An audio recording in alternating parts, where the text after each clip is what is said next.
Podtacular, the unofficial Halo Universe podcast, presents episode 511, Last Light Discussion, recorded live on October 15th, 2015.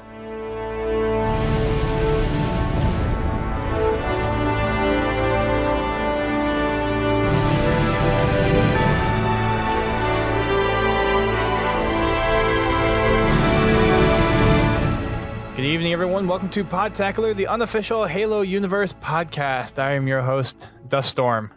I'm your other host. I guess we should have. I was waiting for that to happen. Guess we should have discussed that, huh? Go ahead. We got Haas and Godzilla here in the hot seats tonight. So welcome back to the podcast, Haas. It's been a little bit since you've been on here. Like since PAX. Has it really been that long? I think it's been before PAX. Wow. That's a while. Feel like ages. Well, it's been, I think, longer since we've had Bio on the podcast. Who's that? Yeah, who's that? Hey, now. He's still around. We actually were going to have him on our Hunt the Truth podcast earlier this week, but his internet is still not up to snuff. So it's going to still be a little while longer until we actually have him on the show. So you have to wait a little bit longer until you can start using the hashtag again appropriately, and he can actually defend himself or just keep on blaming him. Anyways, we have a special guest with us tonight, Mr. Drew Friedman over from Podcast Evolve. Welcome back to the show. Evolve. Hey, what's going on, guys? Not much. We got quite Halo, a bit right? to discuss. Yeah, lots of Halo stuff. All Halo all the time. We have a lot of news that we haven't covered for the past 3 or 4 weeks, it seems. We've been busy with a bunch of different stuff, and we've been keeping up with all the Hunt the Truth stuff, but all the news has just kind of fallen by the wayside when it comes to actually covering on the show. So we got a lot of stuff to cover there real quick, and then we also have Last Light, which we're going to be talking about this evening. So if you have read the book, this is going to be the podcast for you. If you have not read the book, I highly recommend that you put a pause on this podcast, listen to it another day after you've read the book, unless you don't care about spoilers at all, in which case, feel free to keep on listening. It's the journey, not the destination, right? Exactly. If you want to hear the stuff that's going on right now with the news, we'll cover that, and then we'll let you know when we're actually talking about our discussions. So first things first, I think the last bit of news that we haven't really talked about from what I can remember is, so some of the stuff we touched on in the Hunt the Truth stuff, but we haven't really talked about Halo 5 going gold, and it's, believe it or not, it's actually already in pre-download stage. It's been that long since we've actually talked about news on this show. Yeah, I know, right? It's been a while. It is actually happening. Discs have been going out. They've been making their way out there, and there's a lot of stuff in this game if you haven't looked at it. Halo Waypoint released a by the numbers image, kind of similar to one of those images that Bungie released when they had all the stats and whatnot. So here's a little kind of by the numbers thing that we get. 12v12 Warzone experience, the largest Halo multiplayer experience to date. 12 on 12, 24 players in one game at the same time. Pretty significant for Halo. 4v4 arena multiplayer, that's kind of standard 4-player co-op, instant drop-in and drop-out campaign, which is pretty cool, being powered by the Xbox Cloud. Azure. And I hate the term using cloud. Yeah. The Azure service.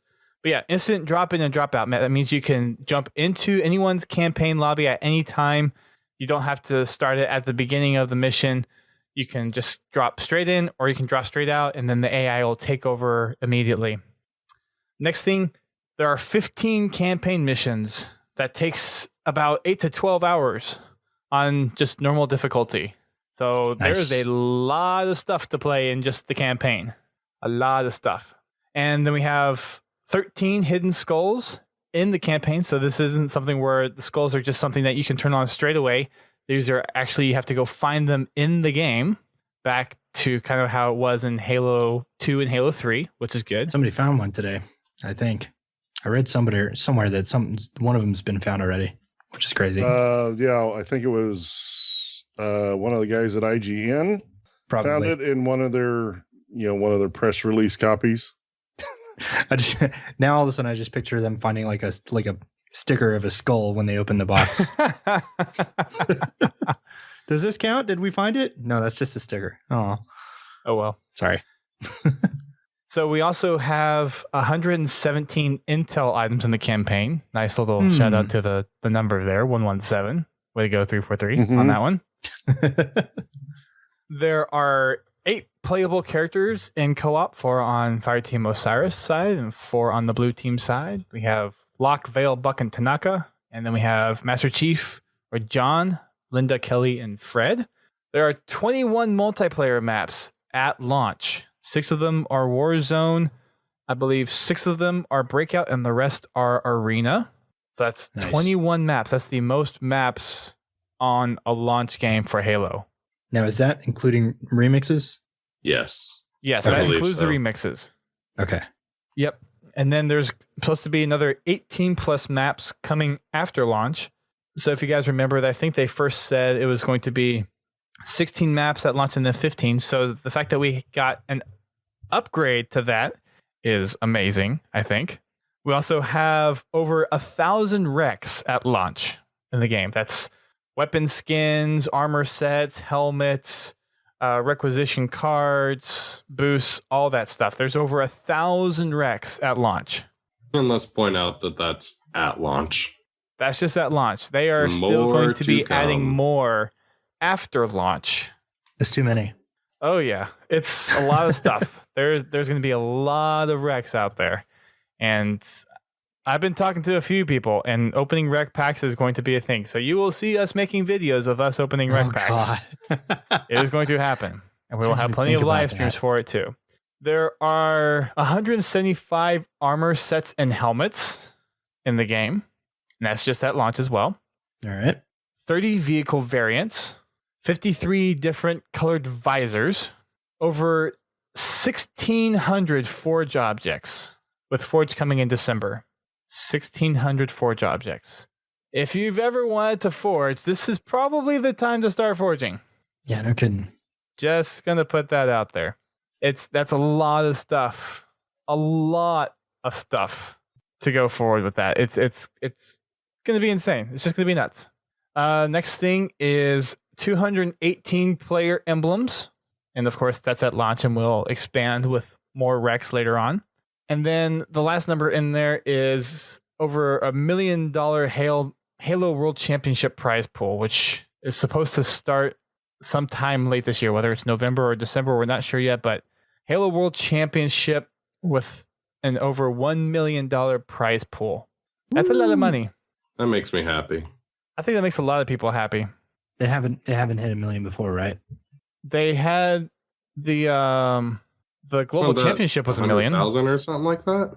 What was the global championship? Was that 500,000? I don't remember what the global was.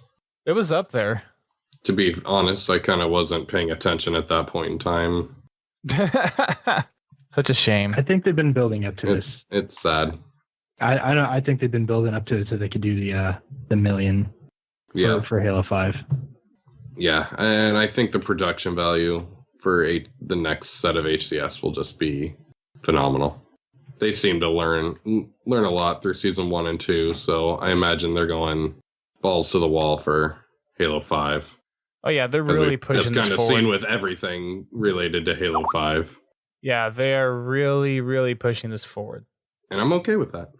But yeah, I think this is the biggest Halo tournament in terms of a prize pool ever. Yeah, probably. I mean, I don't think anything back in the Halo 2 days was anywhere close to this. That was unheard of back then. So nope. Yeah, back in the Halo 2 is lucky if you got 50K. Right. That's just where we are now. Gaming in general. It's really just come around. Yeah, definitely has made a big impact. So that's kind of the numbers for Halo 5 going gold. The next thing that we have on kind of the list of news that we have to cover is there was an official gameplay trailer which featured some footage from the game and a little bit of a cameo from Dr. Halsey talking about some of the stuff that, or kind of alluding to some of the stuff that we'll see in the campaign. And of course it's set to Knights of Sidonia by Muse. Nice. Kind of a nice rock song to go with Halo. We've had plenty of those in the past. It's pretty divisive. People some people really hated that was in there. I thought it was cool. It's kind of the full package trailer. I mean, that trailer has everything, and it's a big beefy trailer that you can kind of cut down into some nice little like quick shots that would be on TV and like a GameStop or something, get everybody's attention. Well, I look at it this way. They are marketing to the Halo fan base, but they're also trying to bring in new players. So they're going more the movie trailer style trailer instead of your typical video game trailer. So, I mean, the song fits. Personally, yeah, I would have loved to hear Halo music, but seeing that they're trying to broaden the market that they're appealing to, I think it was just fine. Video games are becoming more cinematic experiences, and that's exactly what this trailer was reflecting. Yeah, no, definitely. There's a lot of comparisons between video games and movies nowadays, and I kind of always have clung on to the thing where video games are kind of like an interactive movie now. Most of the games are done in such a way where it's telling a story, and you're basically just the one driving the story and interacting with it. So in some cases, it's an interactive movie. Yeah. And I think that's just really cool. Oh, actually, I was listening to Major Nelson's podcast, and they were talking about this very thing, how the gentleman that's running Rare Replay, before he was doing video games, he wrote movie scripts.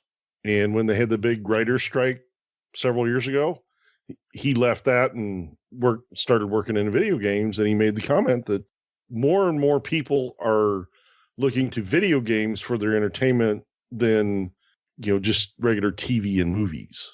Well, and if you think about it, you're getting a lot more value out of a $60 experience that you're playing for hours and hours on end compared to a $20 or $15 experience that you get from watching a movie for just 2 or 3 hours. Mm-hmm. So the cost benefit of it, you're getting a lot more out of a video game than you are a movie. Not to say that movies are bad and like you should not invest the money to go see a good movie, but it's just that I'll let you know when I find one. There's just a more interactive medium of the video game realm, and that's just where a lot more people kind of apply their time. I mean, I'm the same way. I'll find plenty of times to play video games, but you ask me to go out to a movie, it's like, I'd rather just stay in and play Halo. I'd rather play video games. I know, I want to play with my friends and all that good stuff. But let's see, let's go on to some other news. We need to get through these as quick as possible so we can talk about Last Light. There are the first 2 episodes of The Sprint Season 3 now available on Halo Waypoint and on YouTube. They have a release schedule of, let's see, so they released 2 back on, I think it was October 5th, something like that. October 5th. And then they have 2 more coming on the 26th of this month of October. And then there are 2 more coming out in November, I believe, November 10th, somewhere around there, somewhere on that week. It's weird. I forget the exact date, but yeah, so they released 2 episodes to start off, and then they're going to release another 2 episodes the day before Halo 5's release, and then they're releasing another 2 episodes 2 weeks after the release of Halo. So my guess is that some of the stuff in the last 2 episodes are kind of spoilerish, so they don't want to reveal the stuff that's in those. But from these first 2 episodes, we have a lot of behind the scenes look at some of the music and the sounds that go into it and how that gets choreographed into the actors doing their stuff. So a lot more of the environmental and the sound stuff, actually how it fits into the development of the game. And that's what we're seeing with, well, at least that's what we've seen with these first 2 episodes. Don't know what that translates to the next 4 that we're going to see, but that's kind of what you get, especially in the first episode. You really get a lot of the musical aspect of the development of the game. Mm-hmm. I'm really curious to see how this post-launch content goes for Halo. Like we have some Hunt the Truth and we have the Sprint all coming out after the game comes out. So I'm really interested to see like what they've been saving for after release. Hunt the Truth ends when the game comes out. Is that the last episode? I thought there was going to be something scheduled after it. Oh, okay. Nope. Yeah, we were just talking about this today. I wasn't sure if there was something scheduled for after it or not. So it's going to be 6 episodes? There's one the day of, isn't it? We don't know if it's the day of. I mean, it could be like the day right before. It could be the day of. If they stay to schedule, it'll be the day of. Yeah, right. But you're right. But Dust is right. It might work to kind of release it Monday instead of Tuesday. Who knows? Depends on what's Maybe in it. they'll release it with that big party they're going to be streaming. I was just about to Right? say that. Yeah. Yeah. So that's another little news item. We'll just jump out of order here real quick. But they announced today that there's going to be a big stream that they're going to be doing between Xbox and YouTube Gaming. And that's going to actually include a lot of different things going on during that event. So there's a laundry list of different events going on around the globe that they're actually doing as part of this event. There's going to be exclusive gameplay reveals. There's going to be celebrity appearances, interviews with some of the 343 developer folks. And then there's stuff happening in Hong Kong, London, Australia, New York, Japan, like all over the world. And it's a 6-hour stream. It starts at 6 p.m. Eastern time on October 26th, and it goes right up to midnight Eastern when Halo launches in the North America region. And there's just a whole bunch of different things that they're going to be covering in this event. So it'll be streamed exclusively on YouTube Gaming. And then if there's a Microsoft store in your area, there's going to be little Halo parties going on at each Microsoft store across the country in the US. So if you have a Microsoft store near you, go to it, check out all the stuff that's going on there. And they're also going to be streaming the Halo 5 Live stuff to each Microsoft store. So you'll be able to see it there as well. Sweet. Darn it, they're going to make me go to the mall. So I'm hoping I can go to the New York one that has the new Microsoft store opening there. If not, there is a Microsoft store that's a little bit closer to me. It's like an hour and 20-minute drive down in Virginia that I can go to as well. Right? There's Wow. not one in DC. It's in Is it in Reston? it's in Northern Virginia. It's like Vienna or Reston or something like that. It's somewhere around there, yeah. So if I don't go to the one in New York, I'll probably go to that one. So there's a lot of things happening on this stream. So a lot to look forward to. If you're looking for 6 hours to kill right before you get access to the game, if you've like already pre-downloaded it and have it ready to go, and you just want a little more Halo hype before you start playing the game when it hits midnight on October 27th, then definitely make sure you check out this stream. Awesome. There's also, as part of it, for anyone that's in London, there's a way to actually win a trip to the UK event, and there's a link for that on the Xbox Wire article, and it's also in our blog as well. But that's all fun and exciting. Lots of cool stuff on that one. So let's see. Another little news item that we have is the achievements for Halo 5 have been completely revealed. So there's 65 achievements for a total of 1,000 gamer score, which it's kind of nice to see just a normal achievement list and not the daunting Master Chief Collection achievement list that haunts our dreams forever and ever, because I still have Yeah. so many achievements to get on that game. I am over halfway complete with it. I don't remember how far I am. I think I'm like around 50% or something, but I'm not an achievement chaser at all. I am when it comes to Halo, but MCC has just been not the easiest one to just overcome, so I got work to do. Yeah. Yeah, I can completely understand that. Because a lot of these achievements are repeat achievements, so you've already gotten them at least twice. You like in the case of Well, you Halo like the CE, anniversary ones? Yep. and in CE and in Halo 3 and Halo 4, there are a lot of them that are repeats, and it's in some ways it's annoying to get them again. At least they took out some of the harder ones to do. Don't get me wrong, there's plenty of hard ones to do in there, like Lasso. But there are some of the achievements that were in Halo 3 and especially Halo 3 that were, a lot of people still don't have them. So I know there's quite a few of the free-for-all Halo 3 ones, but those were pretty much just on the 360. Mm-hmm. Well, that's why I'm saying, those are the ones they didn't include. Thank a lot you, of the free-for-all 343. ones. Yeah. Yeah. Like trying to get a double kill with a Spartan laser. Yeah. I think I have 5 of those I still need. I have thankfully completed them all, but it was a real grind to get those, especially those free-for-all achievements. Want to help me out? I can't. There's a way kind of to force the matchmaking if you go in when there's like a dead time. Yeah, I tried that and I never could get people to join in. I had there's at one point I had a full party of 8, and we would all start searching at the same time and just trying to get a match with at least 2 of us in there so we could work on achievements. Yeah. And before anybody starts hammering on me, this was like the 2 months before Halo Reach launched. So it was long time. Anyway, I plan to get those at some point. At some point, I'm gonna try to get the 100% of all achievements. yeah, I still got them. When we're like super old on our deathbeds, we're gonna be like, I didn't get that achievement score I wanted. As long as I get it in Halo, I will be fine. Right. I'll always reflect and be sad. That's why I need to get. I didn't get those Halo Wars achievements. Oh, those are Yeah. the worst ones. I never played Spartan Strike. At some point next year, I'll probably go for them. Yeah, the Halo War achievements weren't that bad, with the exception of getting your general rank in matchmaking. That was a pain. Well, exactly. That's just a grind, Like, right? How are you going to do that now? Oh, it's actually in that one, it's probably a little tougher now Right? that not as many people are playing the game, and the people that are Exactly. playing the game are really good at it. But Exactly. what you can do is Host a game night? Well, you can't do it. It has to be match made. Yeah. That's the only place you earn rank.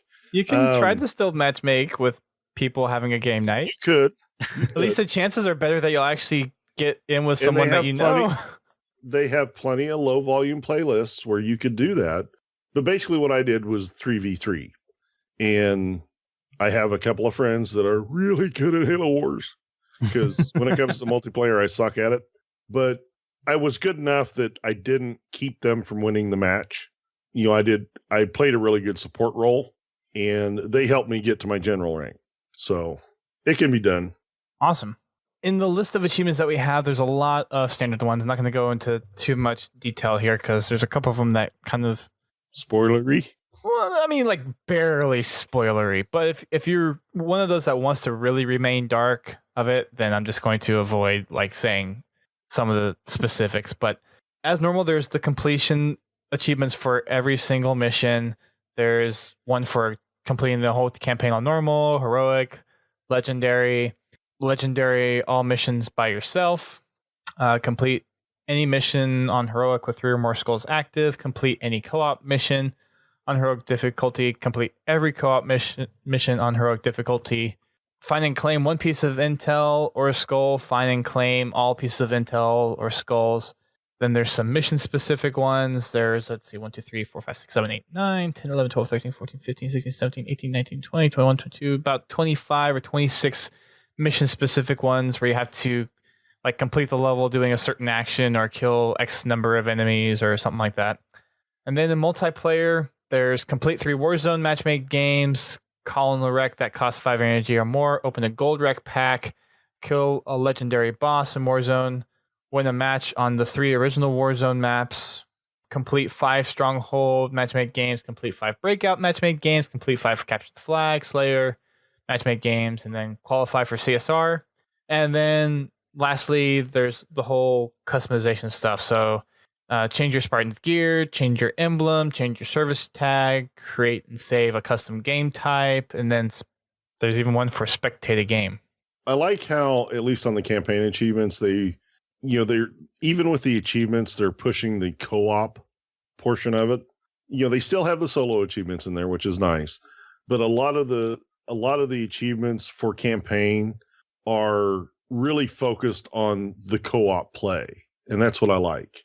With the way they redesign the campaign and how you play cooperatively, I like how they're pushing, or they're making it worth your while to play co-op.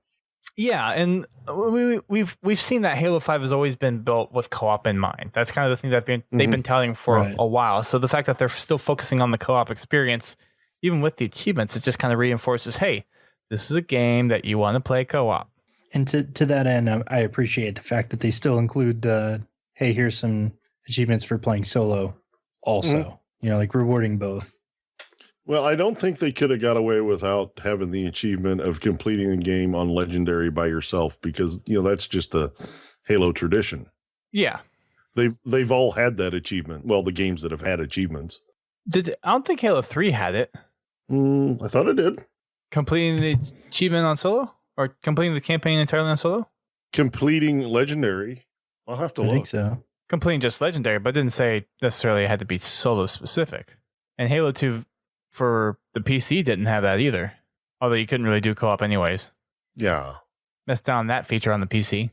Thanks, Bungie. Bungie didn't make that.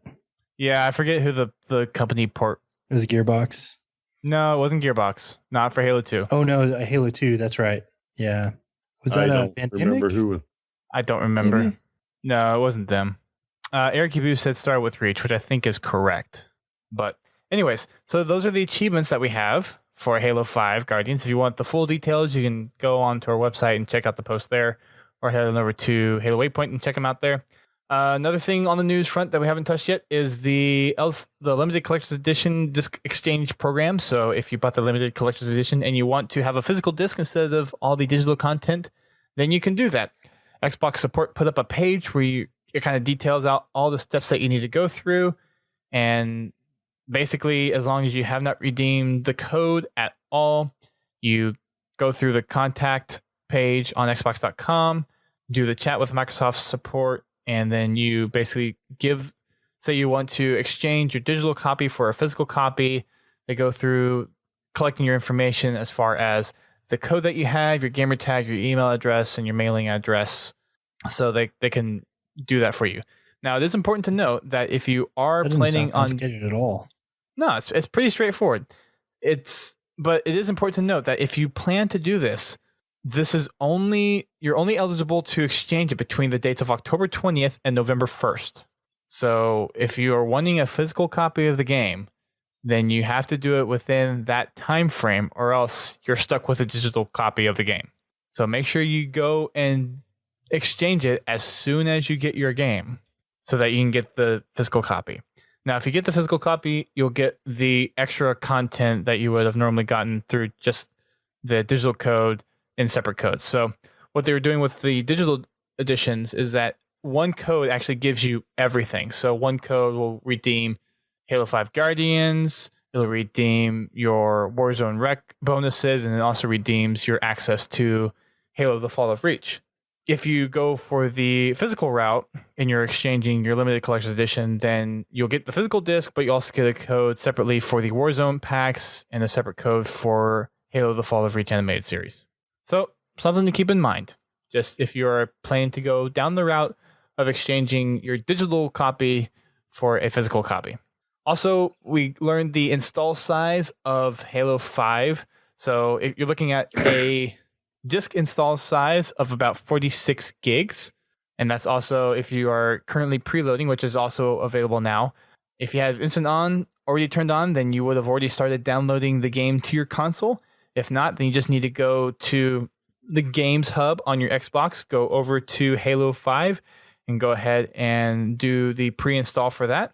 There's also going to be a 9 gig mandatory multiplayer update, and that'll be released a few days before launch, and that's another 9 gig requirement. So you're looking about a total install size of about 55 to 56 gigs. So if you are looking to pre-download, or if you're looking to free up some space on your console, you'll need about 60 gigs of space to be on the safe side. And also note that that is just for the initial install of the game. That doesn't include the space for any of the additional content that they're planning on coming out with. So additional recs and all the new maps and stuff like that. That doesn't include the space for all of that, which will be even more space you have to make room for, which is one of the reasons why I'm happy I'm getting the Halo 5 1 terabyte console. Because for my digital copy, I had to clear out about 6 different games on my Xbox One just to download Halo 5. Yeah, it's definitely going to eat up a lot of space. Yep. I spent a couple hours last night moving all my games from my 500 gig over to my 2 terabyte external. So I can just plug that bad boy in and be good to go next week. Yeah, I need to get an external for it. For sure. It's great. Yeah. Well, I bought the 5 terabyte hard drive that Major Nelson tweeted out like a long time ago. And I just kept it on my PC because actually need the extra space on my PC, so it just sits on my PC. Yeah. I think once the back compat comes in, I might have to get an external. I will Yep. be getting There's not a whole another lot one, of no doubt. Yeah, there's not a whole lot of Xbox One games that I want to play right now, other than maybe for Forza. But yeah, there's a lot of the back compat games I really hope make the list. No Fallout 4 for you, man? No Fallout 4 for me. Okay, you're fired. Okay. Oh no, we I talked will- about that. We talked about that during the gaming night. I forgot about that. Yeah. You and Haas. Oh man, I'm ready for Fallout. I'm so excited for Fallout. Yeah, me too. But I'm totally honestly, excited. Fallout will probably be on the back burner until Christmas. Yeah, because it's a big game. Yeah, I already have it pre-ordered, but I know I'm going to be wanting to play a crap ton of Halo. So Yeah, it'd be hard to try to juggle those two. yeah, that's going to be something that'll be on the back burner until at least Christmas, if not after the new year. That's just for me. So that's the install size. So make sure you have the room to play it. Also, the launch day playlists, the matchmaking playlists, were also announced. There's going to be 8 total playlists for you to play. 2 of them being on Warzone game type, 4 of them being on Arena, 1 of them being Breakout specific, and then 1 of them being the Weekend Social, which is very similar to how it was in Reach, where it's community voted, and it also is one of those playlists that you'll have bonus XP, bonus rec points, and all that good stuff. So for the Warzone, there's actually a different mode that they kind of announced through this too. So in Warzone, you get victory points by killing other Spartans, taking bases, and killing AI bosses. There's a second mode called Warzone Assault, and this is strictly just defending your power core. So there's no AI bosses, and all it is you're attacking the other enemy team and you're trying to take out their power core, which I think is pretty cool. I like having that little bit of variety in there. I like that they're throwing that variety in like already, like at launch. You know what I mean? Instead of like, and then 3 weeks after the game launches, we're going to add variety to Warzone. You're like, well, why didn't you just do it at launch? And they're doing it, which is great. And there's actually a lot of flack getting put around right now with 343 not including some of the other core game modes. So like Oddball, King of the Hill, Assault, Territories, which... Is Griffball on there? Because they made No. Griffball Not like an at official launch. thing at Halo 4. No. Now it's not there. I really think Weird. they're just kind of, they're keeping it simple, and It's smart, yeah. it's really a smart move because they were, I mean, a lot of people believe that they were in over their heads with doing too much with MCC. So what a perfect way to not do that and just keep the game simple, keep your campaign, keep your core Halo there, and then add on to it later. And also that keeps the game fresh longer on top of that. So perfectly okay with this. And another thing too, I think they're trying to really focus on the Halo 5 experience as they've kind of constructed it for the game. And it's not like we're not going to get other game types later on. We're going to get Oddball and Assault and some of these other game types in there. I have a feeling it's going to come with the Forge update, which is going to be coming in December. But, I mean, for me personally, there's enough content here that's going to last me until we get that next big content drop. Yeah, definitely. I mean, I This is want a doubles beefy game. there. I want doubles there really bad, but 4v4 arena, casually playing Warzone when I have a large group, and then the campaign Breakout. alone. I need to fall in love with Breakout. I didn't get enough of it in the beta, Yeah. so I'm not I there think you yet. will. I have a feeling you will.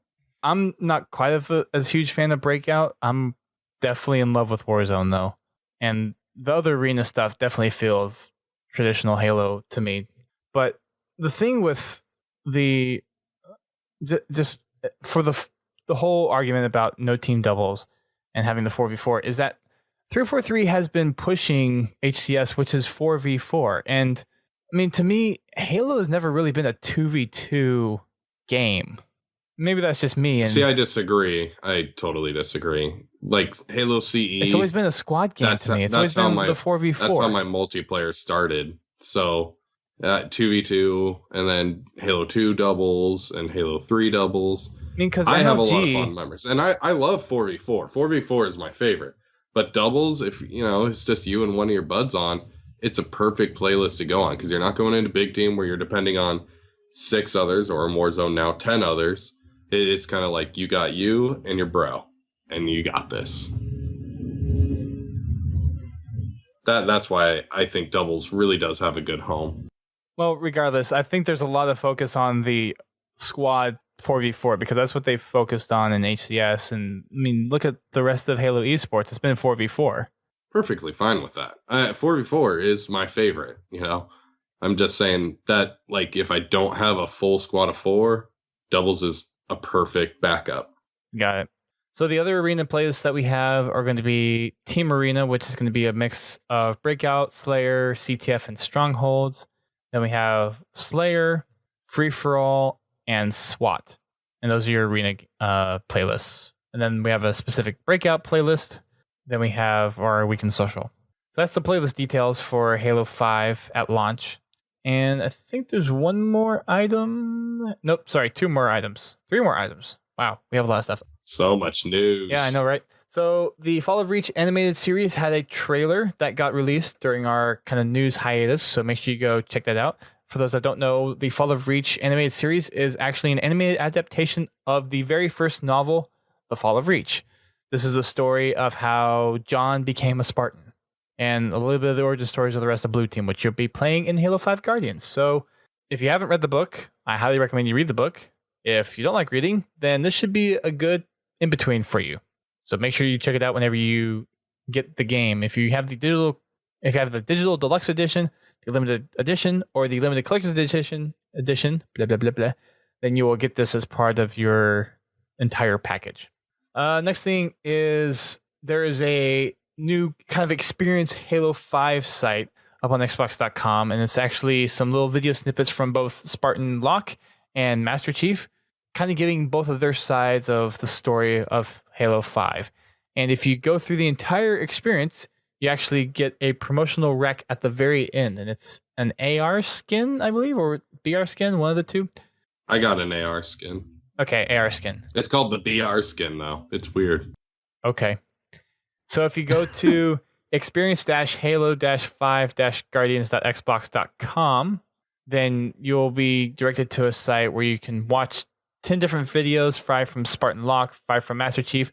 And when you go through all the videos, you will get a code to redeem your rec pack for Halo 5. So any rec pack codes that you get right now, you can go ahead and redeem them on Xbox.com or through your console, and they'll be ready for you when you launch Halo 5 for the first time. They'll be in your rec menu.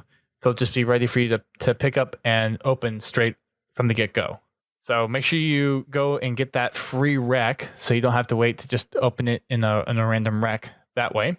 Let's see. There was one more thing, and that was, so this is something that I'm particularly interested in, being a CS major, but Halo 5 will have a stats API, a public one for use. Yay! Yeah. I'm happy.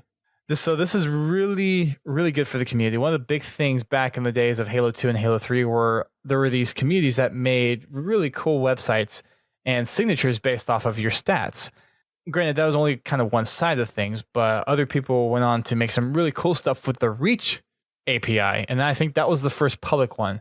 The Halo 2 and the Halo 3 API were able to be used by a few specific communities if you were lucky enough. So if anyone remembers Halo 2 junk or Halo 3 junk, then that was probably like the premier stat tracking for Halo back in the day. And Bungie actually had a really good stats website for Halo 3. And it was pretty good for Halo Reach as well, but a lot of people really took it to the next level with the Reach API that they had, and it was just crazy. So stats sites like Halo Tracker and Halo Charts came out, and then we just kind of flopped with Halo 4 because there was no API, and the whole stat tracking was done in Silverlight. I shake my head. Yeah. It's pretty bad when like Griffball is even complaining about, hey, we can't even get our game stats to run our league because it's that much of a pain. Mm-hmm. So the fact that Halo 5 is going to have an open stats API, I think makes a lot of developers happy. and some very select communities very happy as well. Now, I have an idea for an app, but it doesn't look like I might get the info I'm looking for in the API. And we also don't know what the specifics are in the API. There are a few different organizations that are getting access to it kind of as a beta to evaluate it and make sure that when it does go live close to the launch of Halo 5, that it's kind of fleshed out and make sure everything works. So MLG, I think, has access to it, ESL, Halo Tracker, Halo Charts. So they're actually being able to kind of beta test it right now to make sure everything works. And it's going to include stuff like your service history, your match history, and Carnage Report statistics as well. So I have an app that I want to develop using this API. We'll see how, if it's possible, and if I'm actually able to make it in a timely fashion, because it's been a while since I've touched code. It's been a long while since I've touched code. And I will say that Halo Charts is not coming back, unfortunately. It was talking with Firestream on Twitter today, and he said that he's not bringing that back. And he's working alongside with other sites like Halo Tracker, putting his talents to use over there. But Halo Charts, which he did pretty much all the development work on when it came to the API backend, I think he just doesn't want to put that much effort into it again. So he'll be helping out other stats sites as well with their stuff. So that's all the news that we've had. At least I think that's all the news that we've had. There's been so much going on. I think so. I was in New York Comic Con this past weekend and got some really cool pictures of some Spartan cosplay. And I got to go on behalf of Mega Bloks. So I want to give a huge shout out to them for actually making it possible for me to go. It was a really, really fun time. And we'll talk about it on another show because we've already wasted about 50 minutes talking about just the news. So let's go ahead and move into some Last Light. This book, I am thoroughly, oh, and this is the spoiler warning, by the way. So if you guys are listening and don't want to be spoiled, go away now and come back later when you finish the book. So this is your spoiler warning. You have been warned. So either stop now and come back later, or you will be listening to spoilers as we talk about the book. So on that note, this book was, in my opinion, probably one of the most amazing Halo books next to the Eric Nyland novels. I was thoroughly impressed with this book. I will definitely ditto that. It's up there with Fall of Reach and First Strike in my fondness levels. I actually didn't watch TV or play games so I could continue reading that book. And that's not a common thing for me at all. And as I was finishing the book today, yes, I just finished it today, it kind of occurred to me, and when I started reading the book, it was one of those things where it seemed very action-packed. There was a lot going on. It had a very quick pace, and I didn't mind it compared to some of the other Halo novels that we've got in the past, especially like the Kilo 5 trilogies and the Forerunner trilogy, which was a beast of its own. This book just was very fast-paced, very action-oriented. I really enjoyed it a lot. But one of the things that I kind of started to realize as I finished up the book is I could easily see this being a movie. Like, if there was any part of the established Halo fiction that could be turned into a movie, this book would be it. It fits the dynamic of a Hollywood movie very well. And just the characters were really well developed. The storyline was fascinating, and there was enough to keep you. There were tense moments. There were funny moments. It really was a complete story. And a lot of the stuff, too, in the book there was a lot, well, not necessarily a lot. I think there was a lot, but there were many points within the book where you didn't exactly anticipate where it was going, which made it interesting to keep reading, at least for me. There were, I would say, at first I was like, oh, I know who the killer is. And then I didn't know who the killer was. And I was like, well, now I'm second guessing it. And then it ends up I was right all along. But it just was told in a way that it let you have your feelings, but then it would make you question them. and it was awesome. That's kind of been a theme, like a trend all year with Halo, is it sets you up to kind of like have to choose to believe one thing or another. And then it completely flips you on your head where you're like, well, I'm not really sure what to believe now. And then you basically have to kind of decide what you believe. And then you find out if you're right or not. Yeah. Question what you know. Even if you don't want to question what you know. It's fun. It's actually a really fun feeling, and it's kind of a fresh feeling, especially for a franchise that's 15 years old now, or almost 15. It's nice that we've had this long stretch of, this is what you know, you're good. And then all of a sudden it's like, bam, you just got punched in the stomach. You thought you were the cool kid. Now you're the loser. Okay. I just have to say that, was it late last year, early this year, when they had that one entity posting on the Waypoint forums, that someone had asked what had happened to the Spartan IIIs from the Kilo 5 trilogy. Right. Oh, yeah, I remember that. Yeah. I'm glad we have a definite answer to that question, because the answer was very vague and led you to believe that they weren't around anymore. But as we get through the book, you find out what's going on there. Are we doing spoilers, Dust? What do you want to do? Yeah. I mean, it's going to be spoiler. It's going to be spoiler filled for sure. Okay. Well, I didn't know if you wanted to follow this in order or. So, I mean, we'll go in order as much as we can, but we'll obviously be jumping around just because of kind of the nature of the beast. But I did want to elaborate a little bit on what you guys are saying, and I feel that this book is kind of the first time I've really seen in pretty much the Halo fiction from this year of actually kind of being fast paced and being of the sense where it's a little more not kind of predicting what's going on. And I feel that the writing style is just kind of plays to that a little bit, because if you read Broken Circle, if you read New Blood, and I haven't touched Hunters in the Dark yet, they're a little more kind of the traditional slower pace, a lot more giving the background of the story and how everything kind of plays together. But this one is the first one I feel that you get all the relevant info that you need, but it's still very fast paced, and because there's a lot of story that's going on in here, and it's very centrally focused on what's going on in the book, but it feels like the pace of a movie. I'm curious, is this, because I'm trying to think, are there many other novels that take place basically all in one place? Like, this is, I mean, it's all in Gao, right? Like, you don't go to another planet and then come back. Gao. Yeah. It's all there. It doesn't jump around in the timeline to like some other location, another story that's simultaneously happening or anything, or jumping to like 20 years in the past in the same place or whatever. It's all, like you said, feels like a movie because it's all just in one fell swoop. Like it's just one thing after another. They're only really telling one story, which isn't super common in Halo. Usually in Halo, you have kind of the Game of Thrones thing where there's like 3 or 4 different stories going on at once, and you're like, okay, where am I? Attach everybody to who?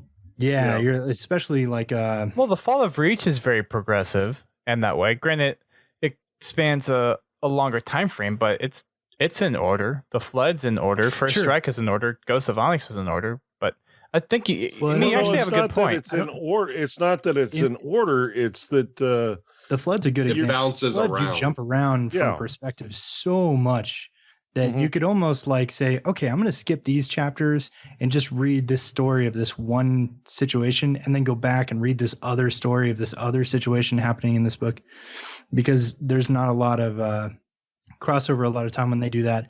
But in this one, it doesn't feel like you're. I mean, you first of all, you don't leave. Like the story doesn't take place somewhere else, and which is pretty cool. It lends to this, like you're saying, this building tension. It's completely got this momentum going, and then when it really starts popping off, man, it is like full on Michael Bay stuff. Because you're like, whoa. Well, I mean, this book also has different parts where it's splitting off. So you have the, but they're still telling they're just it's telling all a different reflective side of the same story, and it's all related together. Yeah. Where several other books, the stories do kind of relate to each other, but it's not as woven together as this one is. I mean, you have the story of the detective, you have the story of the Spartans, you have the story of the Covenant coming in and why they're there, the insurrection, but they're all kind of part of the same thing. It just, I guess this story just, it meshes together better than a lot of the others do. Yeah. Where the individual stories that they're telling in the book are much closer together than they are in like the Flood. Yeah, and I'm not saying like that's bad in the Flood. I'm just saying it's kind of a departure. It feels different. The book just feels very like this. The voice of the book is very different, and it's refreshing. It's nice. It really lends to like an action-packed feeling. To me, it felt like when they jumped to a different area or a different character, like when you're dealing with the political stuff. Remember when they were dropping around onto the different ships and stuff and the different characters in Contact Harvest? It was fascinating, but a lot of times you'd lose momentum of like what's going on. Like as a reader, you'd be like, okay, all right, everything just ground to a halt. Now I'm following this Ungoi around on the ship, and then something else was just crazy going on a minute ago, and now I like everything's just kind of slowed down. That doesn't feel like that happens a lot in this, and it feels like it's because everything is like building towards this thing, Yeah, I felt like the story when they went to other locations or other characters, it added to the story you just left, and it didn't pull away your attention from what was going on. Like I could still be thinking about what's going on with Fred down there right now. Oh, why? What's up with these Spartan IIIs? Can we trust them? And when it went to these other locations, that it didn't make you stop thinking about Fred and the Spartan IIIs or Veta. You could continue moving along with that storyline the entire time. Okay. I mean, just to kind of echo what you said, Drew, it's definitely one of those things where I think because it is so closely contained together, it does flow a lot better. Yeah. It feels a lot more focused. Yeah. So I can definitely agree with that. But yeah, so I guess kind of the high level overview synopsis of the book, really high level. So just we can kind of get that out of the way is sure. There's basically this big hunt for a Forerunner AI on this planet, outer colony planet of Gao. And there's a naval officer who intercepts the distress signal from this AI and decides to go send a group of UNSC troops in to go extract the AI. And the citizens of Gao didn't really take too kindly to UNSC presence there. And some incidents happened in the cave of people dying. There's also some other strange occurrences where people went into these caves on the planet and were mysteriously healed. So it became a big kind of popular place for people to go and kind of get healed of all their illnesses and whatnot. So it drew attention to the locals for that. And then when the UNSC came in, they're like, what are you doing? You trying to come take this over? And then there's this whole investigation put together, which kind of gets into our main characters, which is Inspector Veta Lopis, and then we have the rest of Blue Team, which consists of Fred, Kelly, Linda, and then we have Gamma and Beta Spartan IIIs in there as well, for a total of 9 different Spartans on this. So we actually learn a lot about Blue Team in here. We learn a lot about Inspector Lopis and some of the other Spartan IIIs in there. And the Spartan IIIs are Tom, Beta 292, Lucy, Beta 091, Ash, Gamma 099, Mark, Gamma 313, and Olivia, Gamma 291. So this inspection team that was put together by the Ministry of Protection for the planet Gao go in to investigate all these murders that have been happening. And there's some stuff that happens where they kind of have a few more deaths that happen, and Inspector Lopis is just trying to rule out who could be potential suspects. But the way that some of these deaths are occurring, it seems like it's taking some superhuman strength, something that maybe someone wearing powered armor could make it happen. So they were investing in the caves, and then we get introduced to a few Forerunner entities. One is, where is it here? I have it written somewhere. The AI Intrepid Eye, which is actually the Forerunner AI that they're searching for, and then a Huragok called Roams Alone. So eventually they find them, and they're trying to pull them out of the cave. And in the meantime, the Minister of Protection is also talking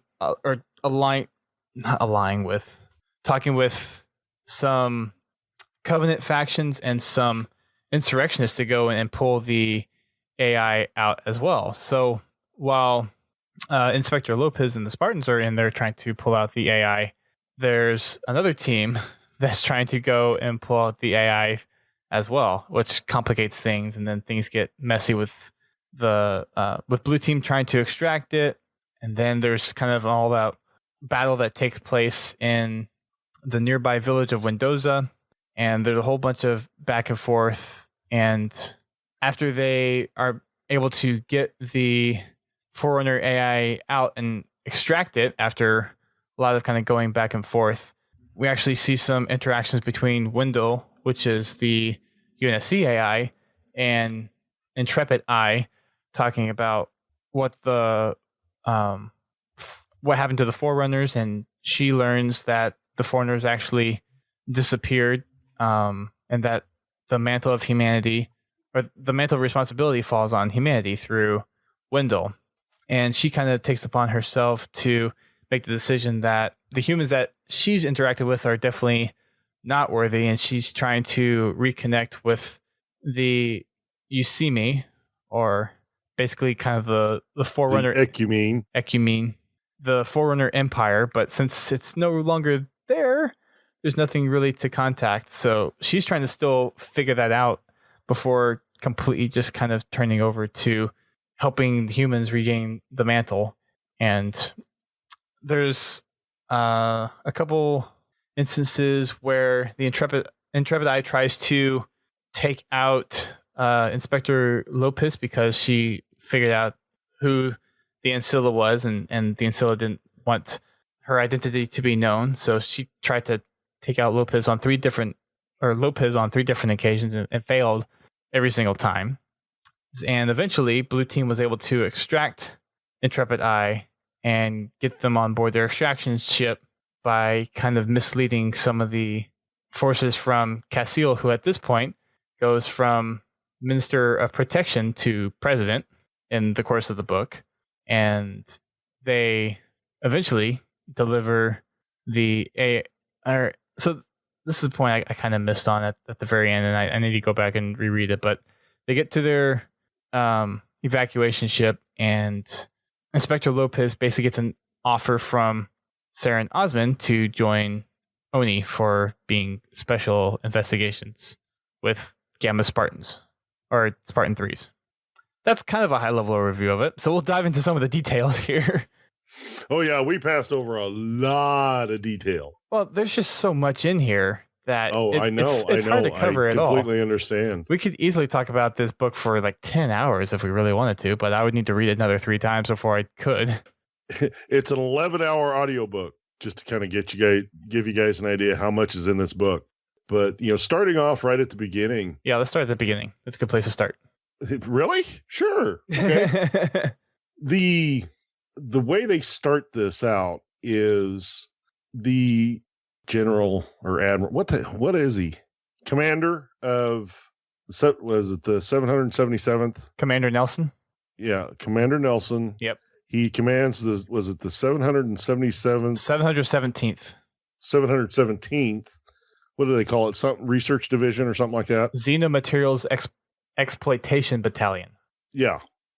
Keep in mind, this is a battalion. So this is a lot of people.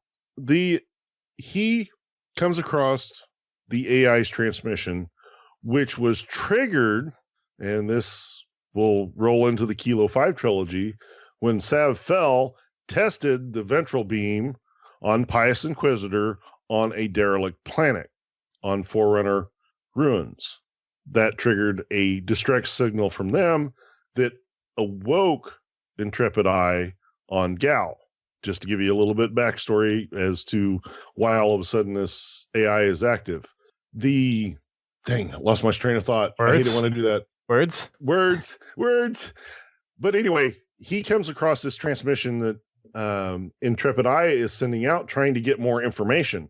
And that basically draws UNSC's attention. So the 717th is dispatched to Gao, and the commander convinces the current president of Gao to allow them onto the planet to do research in these caves. The caves.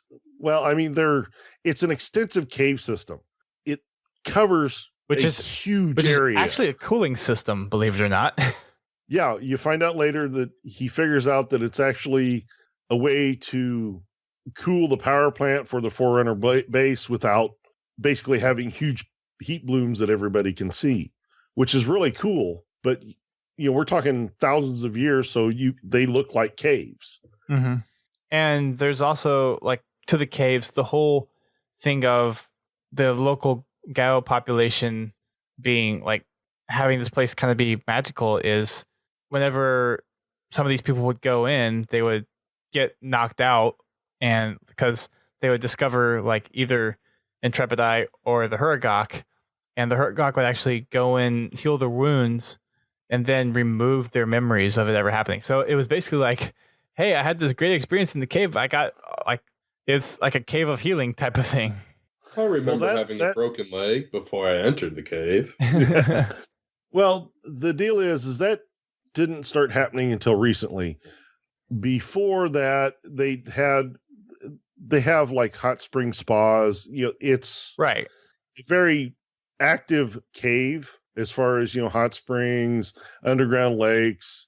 Of course, you have just the if you guys have ever heard of Fantastic Caverns, where you take the Jeep tramp through. Did that once. It's kind of that kind of deal, and they have resorts that are built all throughout this area that have access to private entrances to these caves. But anyway, what happens is the UNSC shows up and they're there, and then all of a sudden people start dying.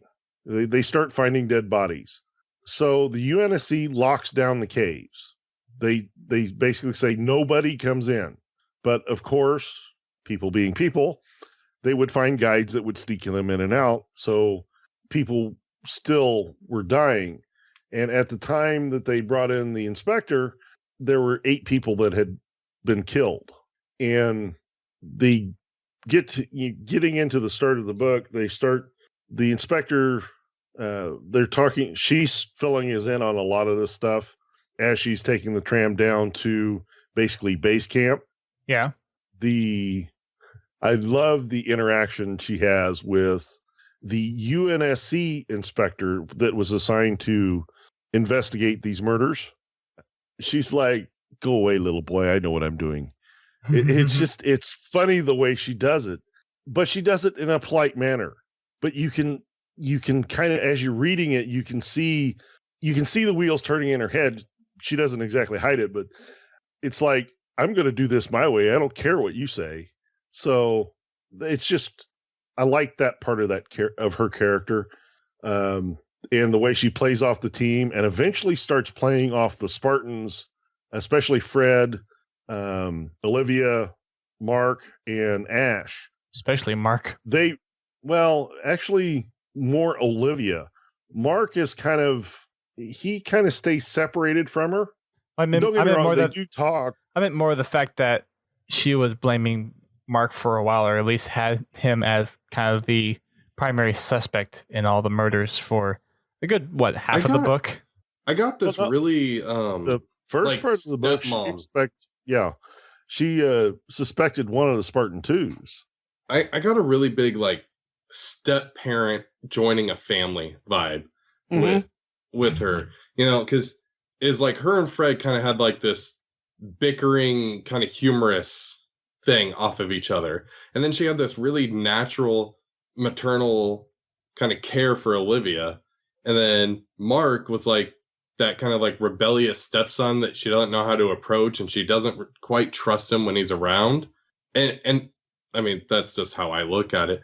But I really it's a good way to look at it. It's a really good really description. liked that dynamic because he really just it fleshed all these characters out. It really let you kind of see how she's looking at each character, and how like her point of view was really fun to kind of look at and listen to. And it was, I think that's what helped progress the story at the pace that it did, is how all these interactions were so different, but they were so kind of interesting to all of us.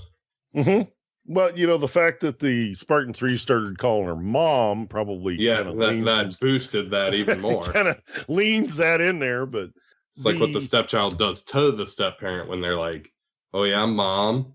Yeah, they're doing it, and the way they had the 3 Gamma Spartans play off each other, especially when they're teasing her, it was perfect. It is just like 3 siblings messing with their stepmom.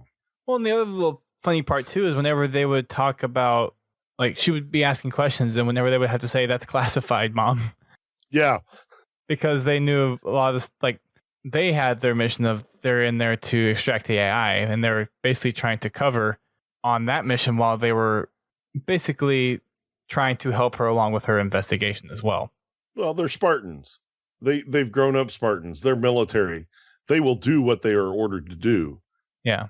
Now, I have to admit that my first inclination, since we've kind of already given the overview, was that the deaths were related to either something Forerunner. I wasn't exactly sure. I didn't exactly know that it was the AI doing the killing, but I had a high suspicion that it was a Forerunner object that was doing the killing. I was originally kind of thinking maybe night soldier-ish type thing. But anyway, they get started on the initial investigation, and they're starting to look at the first crime scene right there by the home base. And, she's asking questions because, of course, the site's been cataloged, but it's, the body has been moved and stuff like that. So, she's asking for that information, how the body was placed, where it was placed, things like that. And they start talking about, this little steam vent that has 2 benches around it. It used to have a third, but this bench has been ripped off its bolts. This thing's bolted to a big chunk of stone, and it's been ripped free. In the process of the Gao investigators doing their job, they managed to find a second body at that scene. And this is where we find out that, I'm sorry, what is the investigator's name? Lopis. Thank you. Lopis, not Lopez. This isn't red versus blue. Whatever. This is where we find out that she has a little bit of problem with tight spaces. Yep. Because she was held captive in a basement or something along that line when she was younger. So this is probably not her most favorite place to be, in a cave, let alone in a small cave. Probably not. But this is where you start getting hints to the Huragok. They find this body down was it 1 meter or 2 meter by 2 meter tunnel? Yeah, something really small. I don't remember the exact dimensions, but yeah. It's something that the investigators had to crawl through the cave to get to this body. Mm-hmm. And upon examining the body, they find that it has been partially repaired, I guess is the best way to put it. Yeah, so the Huragok was going in and trying to, like, heal the body, but it was Lopez and someone else. I think it was one of the Spartan 3s, but they ended up finding the body, and so the Huragok tried to hide, but eventually they kind of found out what was actually going on. Hmm. Yeah, they didn't find out about the Huragok until A little bit later on, no, but several chapters down the road here. But and in the midst of doing this, they find out that the UNSC finds out that there's another body, and the UNSC being the UNSC investigator wanting to protect the UNSC's interests decides to not tell the Gao inspector or Gao team that they'd found this body, and he wanted to go catalog the site first. Not necessarily to alter anything, just to make sure there was nothing there incriminating right. to the UNSC, to make sure that nothing was planted. Yeah, and this was what the third body while they've been there that they found dead, something like that. No, this would only be the second body. Second body that they had actually found while the Gao investigating team was there. Okay, yeah. The first one was the lady in the little cave. The next one is, if I remember right, was another lady, a Gao woman that was found basically sprawled out in the middle of a cave. But the thing is Fred is conversating with the inspector, and he's seeming like he's trying to help where he can. He has his orders not to reveal anything about their mission, as far as that they're looking for the Ancella or the Forerunner base or anything like this. Right. And the Spartans have been trying to find Intrepid Eye, but she's been fighting back. Well, she's just gotten nosy. Well, she had been trying to protect herself from the Spartans with her sentinels.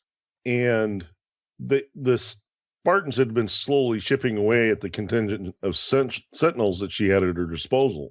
Oh, we're talking about Intrepid Eye. Yeah. Yeah, Intrepid Eye. So Fred knows what the danger is.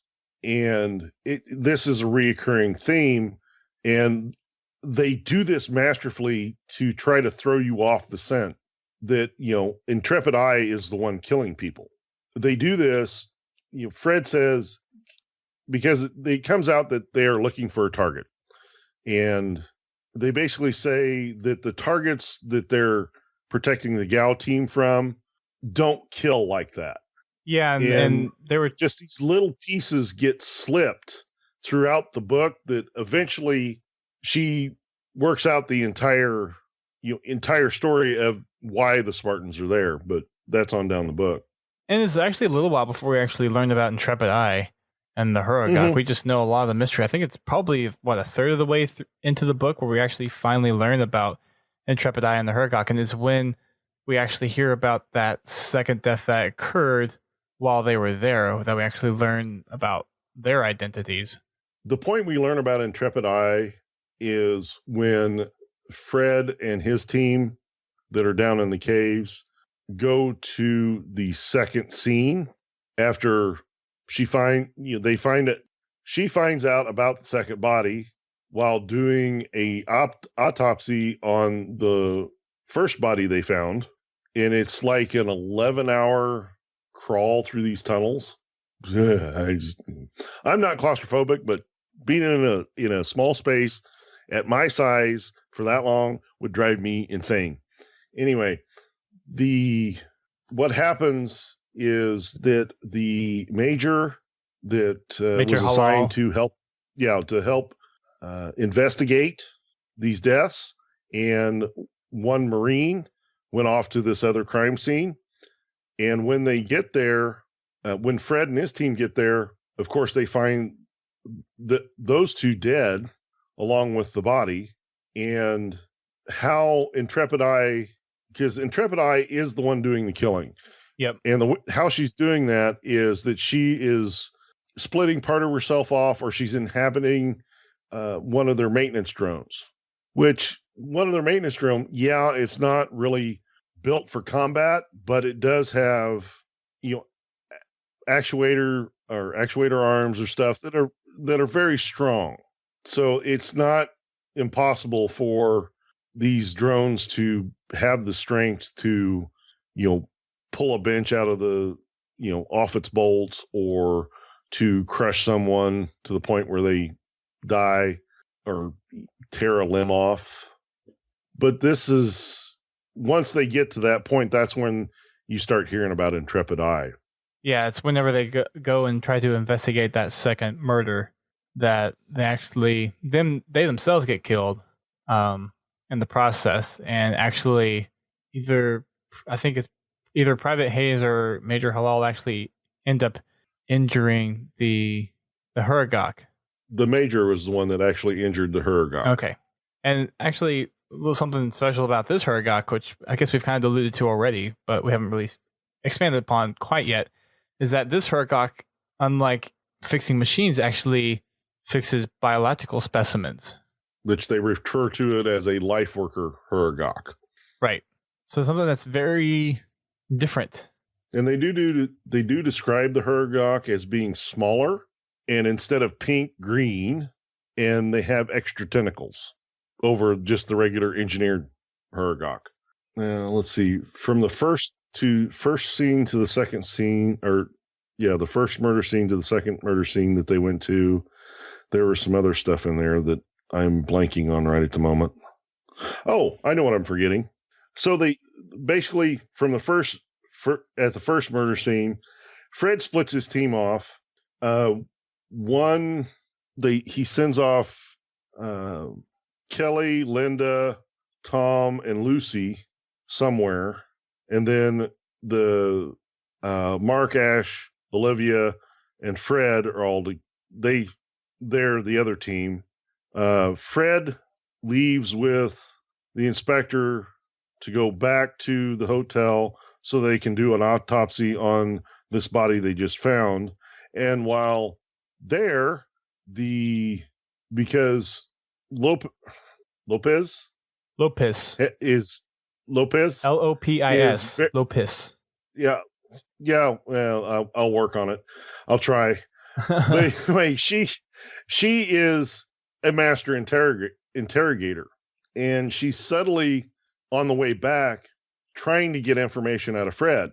And Fred slips up and basically describes how a sentinel kills somebody with their particle beam. And she freaks out about the particle beam part, which it's a good thing. It's kind of like being microwaved. But as you know, and Fred realizes what he did, and he shuts up about it. But they get the body back to the hotel, and there's a lot of civil unrest about the UNSC being there, especially since they took over one of the premier resorts on the planet because it was close to where they needed to be. And throughout the book, they go through, it's kind of funny, they go through these little segments where they describe rooms and stuff like that and how elaborate they are and everything. And you can basically imagine your favorite 5-star resort that you've seen pictures of. That's what this place is. They basically turn the kitchen into a mortuary or morgue where her team member is waiting to do an autopsy on this body. While they're in the kitchen inspecting the body, they're talking to Fred and the commander, and the commander basically starts confirming some of her speculation, like about the sentinels and stuff like that. And Fred is getting really nervous because the commander is really, is revealing eyes only, top secret stuff. Well, at this point, the commander's really just like, a little bit later on, we actually see the commander completely just open up and just kind of divulge everything for the investigation to actually just get the thing resolved. Yeah, but that's a lot later in the book after she's figured out a lot of stuff on her own through the Spartans partially, but just simple observation as well. I mean, he's trying to keep a cap on the whole operation as much as possible, but it's just because of how the things are going down, because it does involve sentinels, because people are just dying left and right, and everything with the Spartans in there, it's just getting to the point where it's out of control. So he's like, I got to give at least some information so she's off my back and we can do our job of trying to get this AI. But at the same point, you got to think in the back of his head, he's still thinking, okay, if we're trying to find this, like, do you think at this point he believes that the AI is responsible for this? Because it seems like right now, it's not until about halfway into the book, or maybe a little bit later, that they actually think that the AI is killing off these people, and that's the actual victim. And it's definitely not till the very end of the book until Lopis is actually convinced of that when the AI tries to kill her multiple times. But yeah, I mean, at this point, I don't think Fred thought it was the AI until at this point in the story, I don't think anybody thought it was the AI that was killing people. I think he may have thought one of the Gao citizens may have had access to some form of technology that let them do this, or had the physical capabilities. Because I never got the impression that Fred ever thought it was one of the Spartans. Not once did I ever get that vibe. well, Fred never. Yeah, no, because it's his actually, team. all the Spartans never really questioned that it could have been a Spartan. They all were like, no, there is no way a Spartan could do this. Yeah, I think Lopis was the only one that ever had that vibe, but she was wrong. Yes, she was. But anyway, while they're doing the autopsy, Fred voices his concern to the commander about what he's revealing about the Sentinels. And this is all he's revealed at this point, and all he had chosen to reveal to her. So that Fred and the commander step out of the room so that the commander could reaffirm to Fred that who was in command. And in that, Lopez was at the window of the kitchen watching their conversation, and could see that the commander was basically dressing Fred down about, he knows what he's doing and all this. And she has some lip reading experience. And she's trying to glean a little bit of the conversation. Now, granted, she can't see Fred because he is wearing his helmet, but she can see the commander. And she makes out a few words like, the Sentinels and Scylla. Yep. And they a couple other words that I don't remember what they are.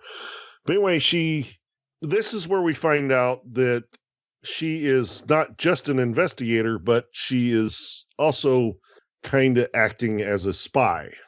Nice little twist, because she's reporting back to the defense minister about her findings and about things that she overhears. And she actually requests information from him, like the diagram for Spartan armor, the breakdown of it. Right. And the minister also, because she says there was something like Ancilla or something like, and the minister recognized that, but he didn't let her know about it. That's it for that conversation. At the moment, they go back to Fred and her, and that's in that same area as when she finds out about the second crime scene and basically demands to be taken there immediately. Right in here, isn't this about where they start talking about the brutes and stuff? Yeah, so at this point, after Lopez actually tells the minister what's going on and about the Ancilla, he's like, oh boy, I want in on this too, because he knows what the word means. So he actually contacts a Covenant sect called the Keepers of One Freedom. It's a sect that's kind of spun off from the Covenant. And he also contacts the insurrectionist group, the Venetian militia, and he gets them to work together to actually go and grab the Forerunner AI for himself. And there's also another little side story here where the minister is actually trying to overthrow the current president, thinking that he was the president's a coward for letting the UNSC just come in, because Gao is long been known and has stood for their independence from the unified Earth government. So the fact that he let the UNSC come on the planet to do their investigation and to find this AI, the minister thought that, or is seeking the presidency because he sees him as weak to allow the UNSC to come in just that easily. So he has his own agenda to try to overthrow the president too. Mhm. But at this point, this is where the minister, and his name is actually Arlo Casile, something. Casile.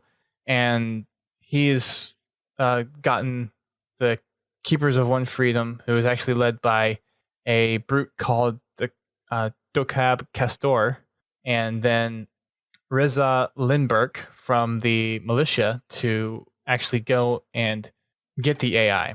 And while some of Blue Team and Lopez and her partner Karila go back in to look for Halal and Hayes after they went missing, the Keepers of One Freedom and the insurrectionist militia actually go to an undocumented entry point in the cave, and that's where they're actually going in to find the AI that way. So we have both of these teams kind of going back into, I mean, obviously Blue Team's going in to still look for the AI, and then we have the Keepers and then the militia going in to from a different entrance of the cave system to go look for the AI as well.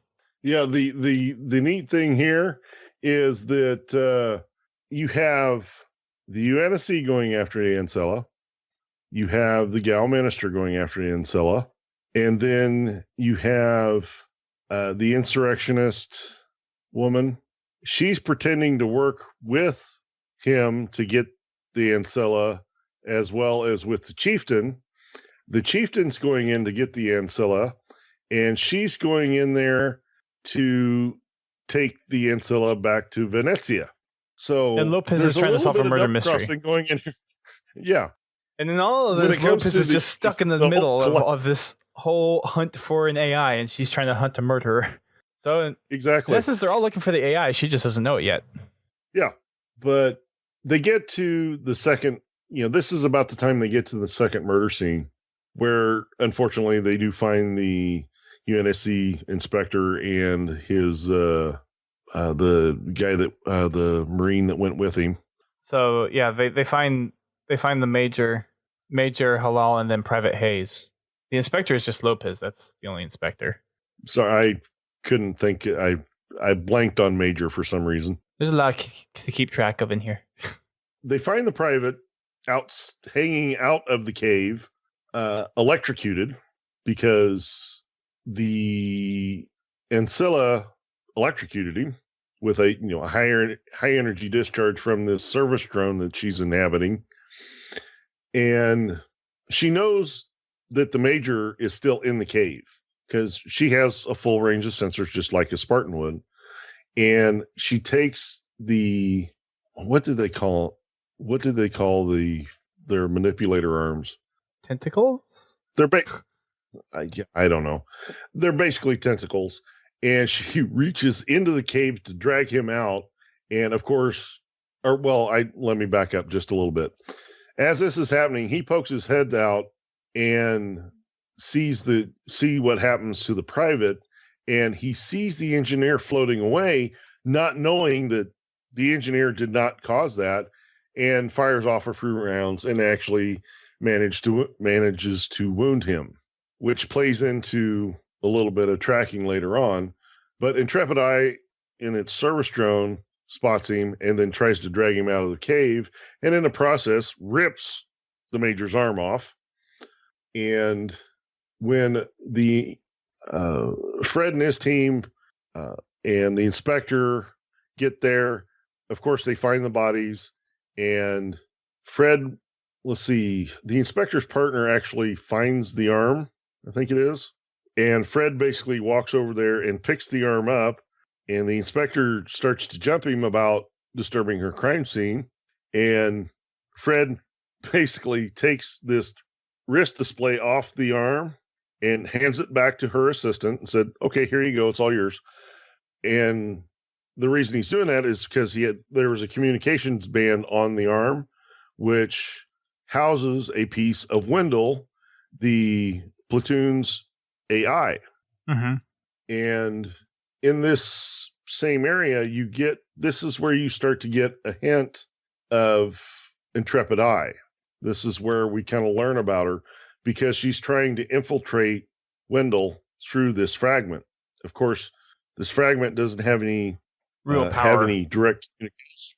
Well, it doesn't have any real power, but he doesn't have a direct line back to Wendell Prime. Yeah. So she's kind of stuck with what she's got. And it's kind of an interesting little game you see them play. She sends these hacking programs that are hidden inside of other hacking programs so that Wendell still feels like he's in power. But she basically winds up corrupting his programming. And the inspector wants to interview Wendell, well, the fragment, to find out what he knows about what's going on. And Fred basically has to tell Wendell, tell him what you know, just don't tell her anything classified. And he basically says the majors, or no, wait a minute. Yeah. The major and the private were attacked, and that's the last thing that he remembers. Apparently he was close enough to the electrical discharge to damage well, I guess he was damaged when Intrepid Eye pulled the major's arm off his shoulder. And as that's going on, the unit starts to fail. And he asked Fred politely if he could reside in the armor before this communicator ceased function completely. And then Fred basically pulls the little chip out and sticks him in his head. And Fred wasn't really too keen on the idea either. No. He doesn't like having an AI in the back of his head. There's an interesting part where, of course, in the middle of the interview is when Fred had to make the change from the wrist communicator to his armor, and Wendell finishes what he has to say, and the inspector is still trying to continue questioning him, and Fred basically says, he's gone. And basically what happened is Wendell retreated back into the armor somewhere. He just was not in Fred's mind anymore.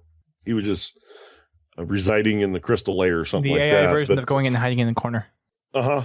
During this whole time, Intrepid Eye is still communicating with Wendell and trying to subvert his program.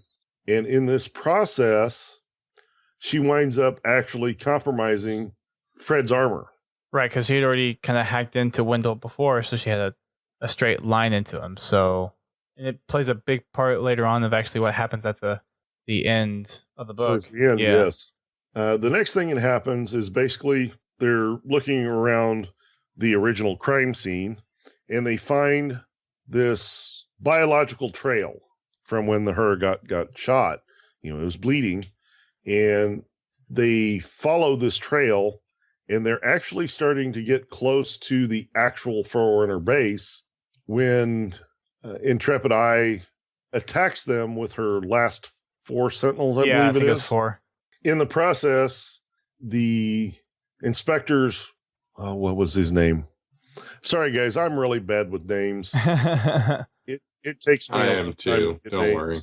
But the inspector's helper is killed by one of the sentinels during this fight, and it turns out that what had happened and why all of a sudden you had the reappearance of the AI as far as in a physical form and the Hergok is that upon receiving the distress signal, she had opened the launch bay doors, and 10,000 years of rock crustaceans and guano fell into her launch bay and got into the energy system that the base used and basically destroyed the base and killed the other engineers that were part of her base. The only reason this one survived is because he was on the other side of the base taking care of some cave dwelling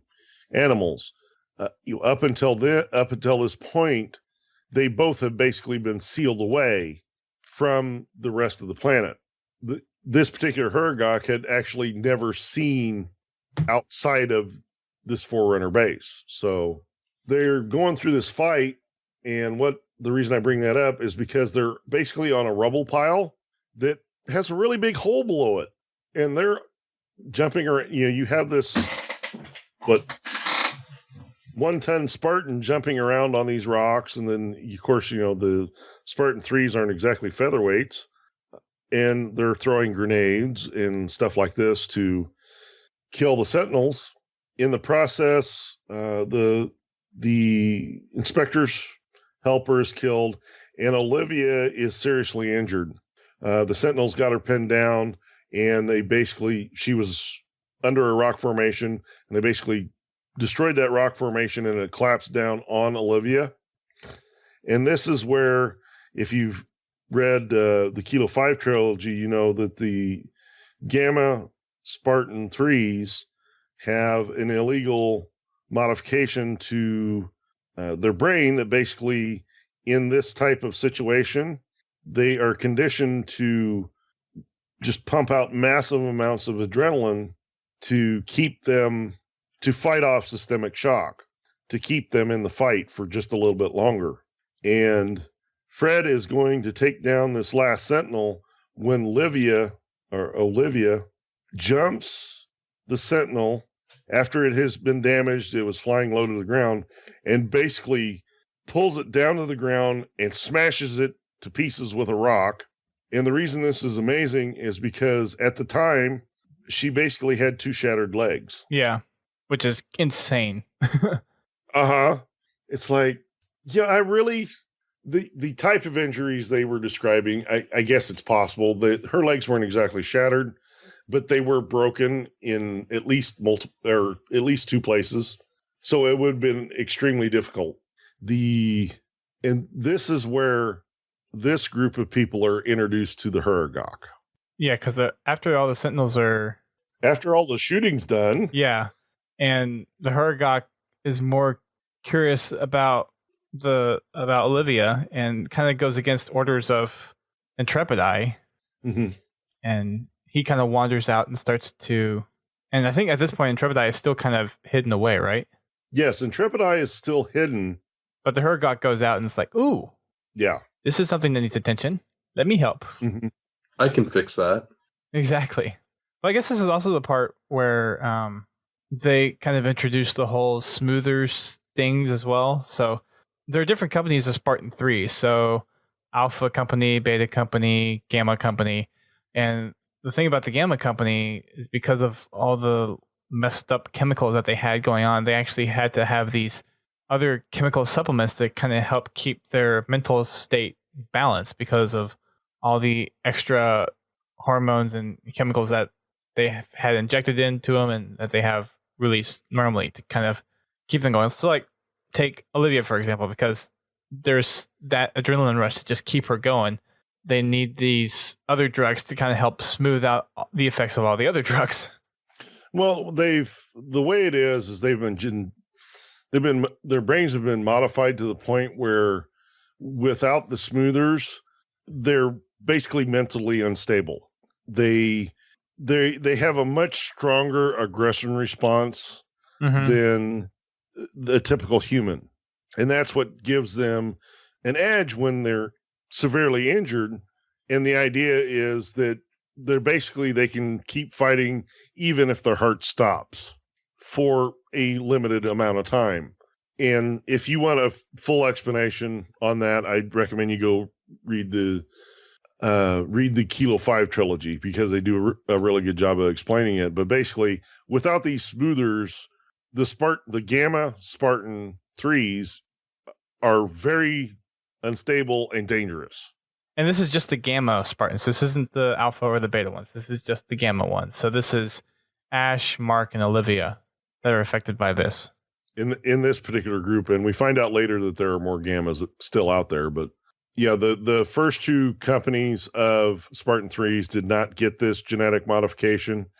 It was only after watching Kirk, which is the Spartan 2 that was in charge of the Spartan 3 program, after losing all of Alpha and all but 2 of Beta, made this decision to give them this extra edge to try to help keep them alive. They get to this point after all the fighting's done, they all regroup, and Fred basically says, I'm going to go recon this. I'll be back in 2 hours. And the inspector tries to assert that they need to get out of there, because Ash was injured and Olivia's severely injured. They need to start back now. And Fred's like, no, I need to go look down here. I will be back in 2 hours. And the Spartan, she's trying to play the Spartan 3s to get them to just, pick up and start moving back. And they're basically saying, no, we'll be here when you get back. Yeah, we're going to wait for you. And in this time is when basically they hear an alarm go off in Ash's helmet, which is laying on the ground, providing some light. Lopez can take care of Olivia's legs and, tend to her. This little audible alarm goes off, and the inspector witnesses Ash and Mark pull out these little syringes and give themselves a shot. Olivia says, I lost my belt. Can I get one from you, Ash? And of course he says, okay. And that's when the inspector steps in and says, no, you're not giving her anything unless I know what's in it.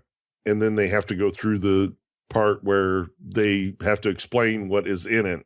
And another thing to note here too is that whenever Fred goes off, this is actually when he uncovers the covert support base 4276, which is actually what Intrepid Eye was supposed to be their guarding and managing. And there turns out there was this crack in the base, and I think you mentioned it earlier where there was that earthquake that caused some damage. So there was actually a crack in the base, and it was kind of like a rip in this slip space bubble. So he actually stared into this void, and he thought just seconds went by, and then he got contacted from, I think it was Mark. Yeah, Mark. Yeah, Mark or Ash. One of the two. And Mark, I think, called him like 38 minutes after 2 hours, and he said it's been 2 hours, and it was 2.25 hours. And to him, only mere minutes just passed by. And the weird thing is that he actually checked his chronometer in his armor, and only 10 minutes had passed. By his clock, only 10 minutes had passed. But by everybody else's clock, he'd been gone for 2 hours and 15 minutes. But in that time, while they're all sitting there, the Hergok basically floats over because he sees that Olivia is severely injured, and basically comes over and does whatever Hergok does to repair. And then they describe the Hergok's tentacles going into Olivia's skin, which was like when they said that. And Hergok basically mended her legs. And the funny thing was, he does this work on her legs, and she starts to feel better. She starts to sit up, and the Hergok basically plants himself on her chest, says, no, you're not going anywhere. Yeah. Trying to play nurse. Yeah. I want a Hergok. I want a little pet Hergok. Don't we all? Make life so much easier. My foot could have been healed in minutes. Yeah. But then we couldn't call you Wheels. That's true. Wait, we have a nickname for him? Yeah, Wheels. Remember? That was the RTX nickname. I had no wheels at PAX. Oh, I guess I missed out on that fun. Well, you were a little occupied at RTX. That is true. So yeah, after they start heading back out, this is where we actually start to see windows that get a little more action. And we have the other side of the hunt still going on. So we have the Keepers and the Insurrectionists trying to infiltrate the cave system. And they actually see, isn't this the part where they actually see them coming out of the caves and they run into them, or they find a dead brute in the cave or something like that and know that there's a bigger problem now? Something like that? Well, on the way back is because basically when Fred gets back to the 3 Spartans and the inspector, they basically give him a set rep, and because he wants to go back and look some more, because he basically stared into a hole for 2 hours, and time flies when you're looking into slip space cracks. Yeah. They start discussing it, and realize that the Spartan 3s already don't have enough smoothers to make it out. They put Olivia on a litter and they start moving out because it's like an 11 or no, it's like a day and a half hike out of where they are in the cave to get back to base. Yeah, it's going to take a while. Yeah, they're moving on the way back, and then the book shifts above ground to the Keepers of the One Freedom about them landing on Gao and moving from their landing site to this unused entrance into the cave. Then we go back down to Fred. They're coming back up onto, I think it was that second murder scene, or something like that. But anyway, there were supposed to be an encampment there, or maybe it wasn't the murder scene, but it was one of the locations where they were supposed to meet up. And yeah, it's this big open part of the cave. Yeah, they talk about how they should have, there should be 3 Marines there waiting for them and all this. And when they get there, as they're getting there, the Spartan 3s are deteriorating, and Mark is deteriorating faster than Ash and Olivia. Olivia isn't deteriorating as fast because basically she's just laying on a litter, not really exerting herself or anything like that. But Mark is, because he's taken point so that Fred can keep an eye on him, is basically starting to run rogue. Not that he's working against them, but he's not really keeping in contact. Yeah, he's kind of losing it a little bit. Just a little bit. They come up to this area where this encampment is supposed to be. And of course, they've lost all contact with Mark. They haven't seen him for a while. They come out of this cave and basically find a place to hide while Fred and Ash go check on the encampment to pick up supplies and try to figure out where the Marines are. And in the process, they come across the dead Marines. And shortly thereafter, Fred comes across a brute that is not quite dead yet, but has been paralyzed from a knife strike to the back of the neck. Which we learn is Mark. Right. We learn is Mark, being a busy little Spartan. And this is where the team finds out that the brutes have landed on Gao and that they're in the cave system. Yeah, and basically that they're under attack. Mendoza is under attack by these Covenant. And we kind of skipped ahead of this a little bit, but whenever some of the other Spartans that were carrying out one of the murder victims, so they kind of went in together and then they split off. So the other half of the Spartans that went to go take the murder victims out, Castor actually saw them leaving the caves, and he thought that what they were carrying was the Ancilla. So he attacked them, shot down their Pelican, and that's when kind of the big battle started out in Mendoza. So Fred, Mark, Ash, and Olivia, along with Lopis, come and figure out, hey, there's some dead brutes here. We got a bigger problem going on. And right in about this area is when the insurrectionist lady shows up. Let's see, how does she approach? Olivia notices her first, if I remember correctly. No, sorry, she gets the jump on him and is basically holding a shotgun on Olivia. And this lady is basically touting herself as a friend of the inspector because they both work for the same person and all this stuff, and how she knows the people on Venezia. And was it Mark comes up behind her and kills her, or Ash does, one of the two. And this basically puts the inspector in a very bad position because now the Spartan 3s think that she's a insurrectionist spy. Not the best place to be with 3 unstable Spartans. Fred is still pretty level-headed about this, but he is questioning this. In the next few minutes, the inspector spends defending herself against what this woman said. Did we lose him? No. Moving my hand around, accidentally hit the mute button. But, I tapped my pop filter and it smacked the mute button.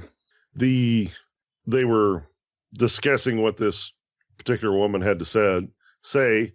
By the way, I'm really glad that they just killed her and got rid of her real quickly, because she was annoying in the two different scenes that I'd seen her in. Yeah. I wanted to kill her the first time I'd heard her speak. But anyway, so this puts a lot of suspicion on the inspector for being a spy for the insurrectionists. So they're moving. Let's also mention that pounded. This is also the part where Lopis is actually starting to suspect Mark of being the prime suspect behind these murders, because of he actually went ahead to kind of scout out their exit, and seeing the dead brute and some of the other stuff. She was beginning to come up with this concept that it could be one of the Spartans, actually. So just wanted to throw that in there. Especially with be one of the Spartan 3s. Without the smoothers, that on top of it did not help. Well, Mark she started to suspect that when right after Olivia had got hurt, after she'd seen how bad Olivia had got hurt and just witnessed what she'd pulled off, she basically moved the Spartan 3s to the top of the list. Yep. And with Mark going off on it by himself, she started to kind of hone in on him. Also in this area is where was it this area? Well, not necessarily this area, but in this general timeline is when they managed to capture the service drone that Intrepid Eye inhabited, and they put like a stun grenade on it to ensure that it wouldn't do anything. Yeah, they called it a scramble grenade. Yeah, scrambled eggs. The undertone to undertone to this is that, at least the way I saw it, Intrepid Eye actually wanted to get captured, because she had basically. Well, she wanted to try to connect back with the Forerunners and see what's going on. Mm-hmm. Well, she'd already infiltrated Fred's armor enough that she had taken over his comms, or she had access to his comms, and they're getting close enough to the surface that once they got up to the surface is when the comms blacked out, right? Yeah, because she started to just spam the whole spectrum of trying to connect back with the Forerunner network. Yeah, whoever she could or whatever she could. But they actually captured her down in the cave. Well, the drone in the cave. But the kind of the way it was worded, it sounded like that she actually intended to get captured. Because at one point she said she knew that Fred was sneaking up on her and that he had a scrambler grenade primed in his hand because she had looked at his inventory. Yeah, she was ready for anything, and she obviously had some form of plan, and that was definitely to get to the Forerunners. So by all means necessary, that was her plan. And I don't think she really feared the humans to a point where she thought she would be in any form of danger doing this. Yeah, the whole thing really, all of her motivations seem to be very well thought out. Mm-hmm. Not your general rampant AI type stuff like we saw with Guilty Spark, where you heard him, even in the Halo games, kind of start losing it. Yep. When you start talking about yourself in the third person, it gets a little weird. But they come out of the caves and they do finally catch up with Mark, and they realize that Mark, well, the Spartans knew, but the inspector realizes that Mark's been running around killing these brutes, and Ash and Fred finally catch up with him, and then they start heading for a cave exit. Mark and Ash go up to scout, and they bring back weaponry, and Fred finally basically hands the inspector a weapon, much to the dismay of the Spartan 3s, because they're still very they still don't trust her. Yeah. After Fred is a lot more trusting of her at this point than the rest of the Spartan 3s, especially because she's now kind of suspecting Mark. Mm-hmm. Don't mess with our own. Yeah, pretty much. Yeah. But the thing is with the inspector is the whole part of the interrogation really never disappears. All of her conversations involve a line of questioning. Even though it was she's got a skill because like we kind of discussed earlier, she kind of did it in a motherly, trusting way. So Olivia would be like, "Oh yeah, let me tell you everything," and then you would see those moments where Olivia's like, maybe I just went too far," and then also you could see it. Well, she even said it where Lopis would say she felt bad for betraying the trust, but ultimately she had a job to do, and that was to figure out who the murderer was. Mm-hmm. So at this point, though, I mean, we're getting to the point where they're getting out of the cave because they just ran into this brute. They took him out, and then this is actually the part where the other person from the minister comes in. Zoyas is her name, and a little shifty, a little bit. Lopis doesn't know who she is because she doesn't know that Casillas actually has plans of his own to get the ancilla. So when they put the scramble grenade onto the drone, Intrepid Eye, it sent out these flashes, and this is actually when Olivia takes her out, and they start to make it their way out of the caves. And all-out war is going on the surface. And there's a point here where they find out that there's just the rest of the blue team is trying to fend off the keeper incursion that's going on, because they still think that they have the ancilla out there, but they just now brought it up. So they're holed up in the Mendoza Hotel, and once Commander Nelson learns that they actually brought the ancilla out, he sends in their last Falcon to go and extract it, being that that's the primary mission right there. And at all costs, get that ancilla. Yep. And then the Huragok, blanking on his name at the moment, he actually goes and frees Intrepid Eye of the scramble grenade. So Roams Alone does that, and that's actually when Intrepid Eye completely has a blast radio, like completely takes out the radio networks, because it's just blasting on all communication frequencies.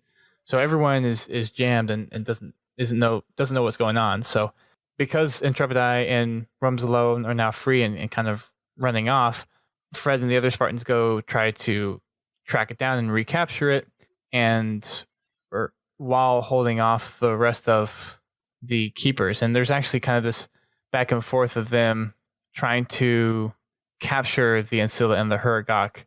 And you see at one point that the Spartans are behind, and then the brutes are behind, and it kind of goes back and forth. And eventually Fred captures them, and they get on this Falcon, which eventually the keepers shoot down again anyway. So it's a big tug of war going on between it's like a 4 or 5 way tug of war if you think about it.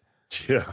They describe the fight through the streets to get to the Falcon and everything, and there are some interesting parts in there. One particular part is where Mark has kind of separated himself again. He's out scouting and doing what he's supposed to. He comes across because communications are knocked out. They're basically using runners to, move messages between groups. So Mark comes across this runner that was sent to come after Fred and his team, and Mark's not very trusting of this gentleman. He's a little bit off the deep end right now, though, so it kind of makes sense. But it's just the way they did this particular scene is kind of funny. They catch up with Mark again, and they're basically Mark's in one room, and Fred and the rest of them are in another room. There's a closed door between them, and it's the classic scene of "prove to me you're my friend" type deal. Basically, was it Ash? Yeah, Ash is trying to convince Mark that they're friendly, and he makes mention of the Smoothers, and Mark's not buying it. He's like, anybody can figure that out. And they're like, no, there's only very few people that even know smoothers exist.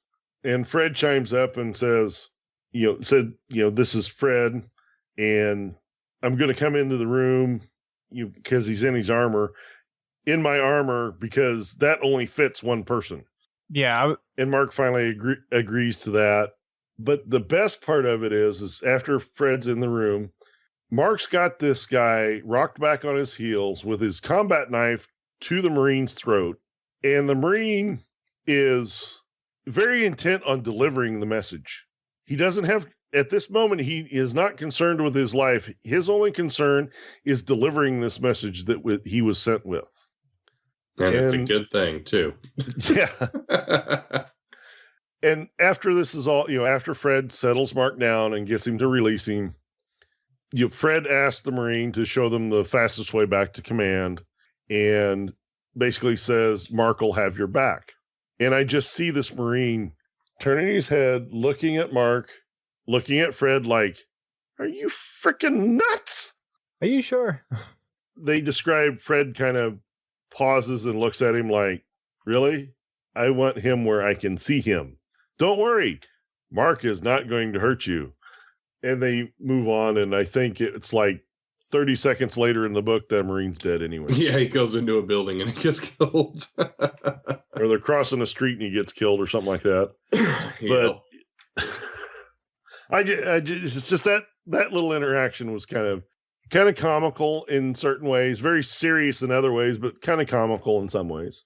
They finally get Fred and the service bot or service drone loaded up on the Falcon, and they're trying to get the Hergok to go into the Falcon, but he doesn't want to have anything to do with the rotor wash. Well, high-speed air scares him. Yeah. Which, I mean, if you float, I can kind of see that. Just a bit. Get blown away. And as Fred is getting into the Falcon, this wave of brutes starts to charge this courtyard where this Falcon landed. And the Spartans are doing all they can to fight them off. And as Fred is loading up on the Falcon, or right in that amount of time, the other 4 Spartans show up to help defend this Falcon, or at least the courtyard, to get Fred up, or to allow that to a launch. And they do. The Falcon takes off, and of course there's a hail of fire at it, and a sniper round actually takes out the pilot, and that's why the Falcon crashes. And during this fight, the only one with the Spartans that sees the crash is the inspector. Now, this is pretty disheartening for her because pretty much her entire remaining team was on that Falcon. Yeah. And as she learns later on, they all died. Yeah. Well, when she saw the Falcon go down, she pretty much assumed that. But she found out that later on, she finds out that the other 2 team members that were actually still at the resort were killed as well in the Pelican crash. They were in the building and the Pelican fell on them. And then she's trying to, yeah, she's trying to get the Spartan 3s, which still have not had their smoothers, organized to go after Fred. And this is when Kelly and Linda and Tom and Lucy show up. And the first thing out of Tom's mouth after seeing Ash is, thought I told you not to get shot. And Ash is like, I tried. And he's, do better next time. Okay. It was a funny little interchange. There were lots of little kind of squibbles between the Spartans that kind of made it light humored, which is good. I liked it. It worked very well. It made the whole book a lot more interesting to read. I mean, it has its serious parts, but it has those funny moments that make funny little lines. Yeah, that make the whole experience a lot more enjoyable. Gives you just enough time to breathe before the next. Yeah, it's kind of like a movie. Next big. Yeah. Mm-hmm. We're back to that again, huh? Always. I like it, dude. Don't judge. I'm not complaining. Don't judge. I don't judge. Judging myself if I judge you. I'm not sure how that works, but okay. So yeah, the Falcon goes down, and Fred is the only one that's left alive. But by the time Lopez actually gets there, she thinks he's dead, and the other brutes are actually going up to get to the crash site to get the AI and the Spartan get Fred too, and she actually manages to fend off Castor, and I think after taking down Castor, Castor drops Fred, which ends up rolling down the hill where she's at the bottom of and knocks her out too. But later on, both Fred and Lopez get recovered, and they're taken to the Vitality Center back in the city. And that's when she was actually told by, I think Nelson was the one that told her, but basically said that you're the only one that made it out from your squad. Congratulations. Was that a cat? Yeah, sorry. It was just congratulations and meow. It's kind of funny. So this is where we get the Ancilla is there. The Hergok. Is the Hergok there at this point? I don't know if it is, but basically they're all back at the Vitality Center. Nelson tells her that everyone on her squad was killed. She's the only one left from the original inspection team. And actually, during this whole thing too, Minister Cassiel is still trying to overthrow the current president to take his position. And to do what needs to be done for the planet. Yeah. And the president actually kind of took an action of really not doing anything, but gave the minister permission to use the ships that he had to fend off any advance that the UNSC would make to try to reinforce the battalion, which they never did. But he convinced the rest of the leadership enough to cause the president to stand down, and the minister eventually became president. The president, yeah. Because the rest of the ministers were just not happy with the inaction of the president.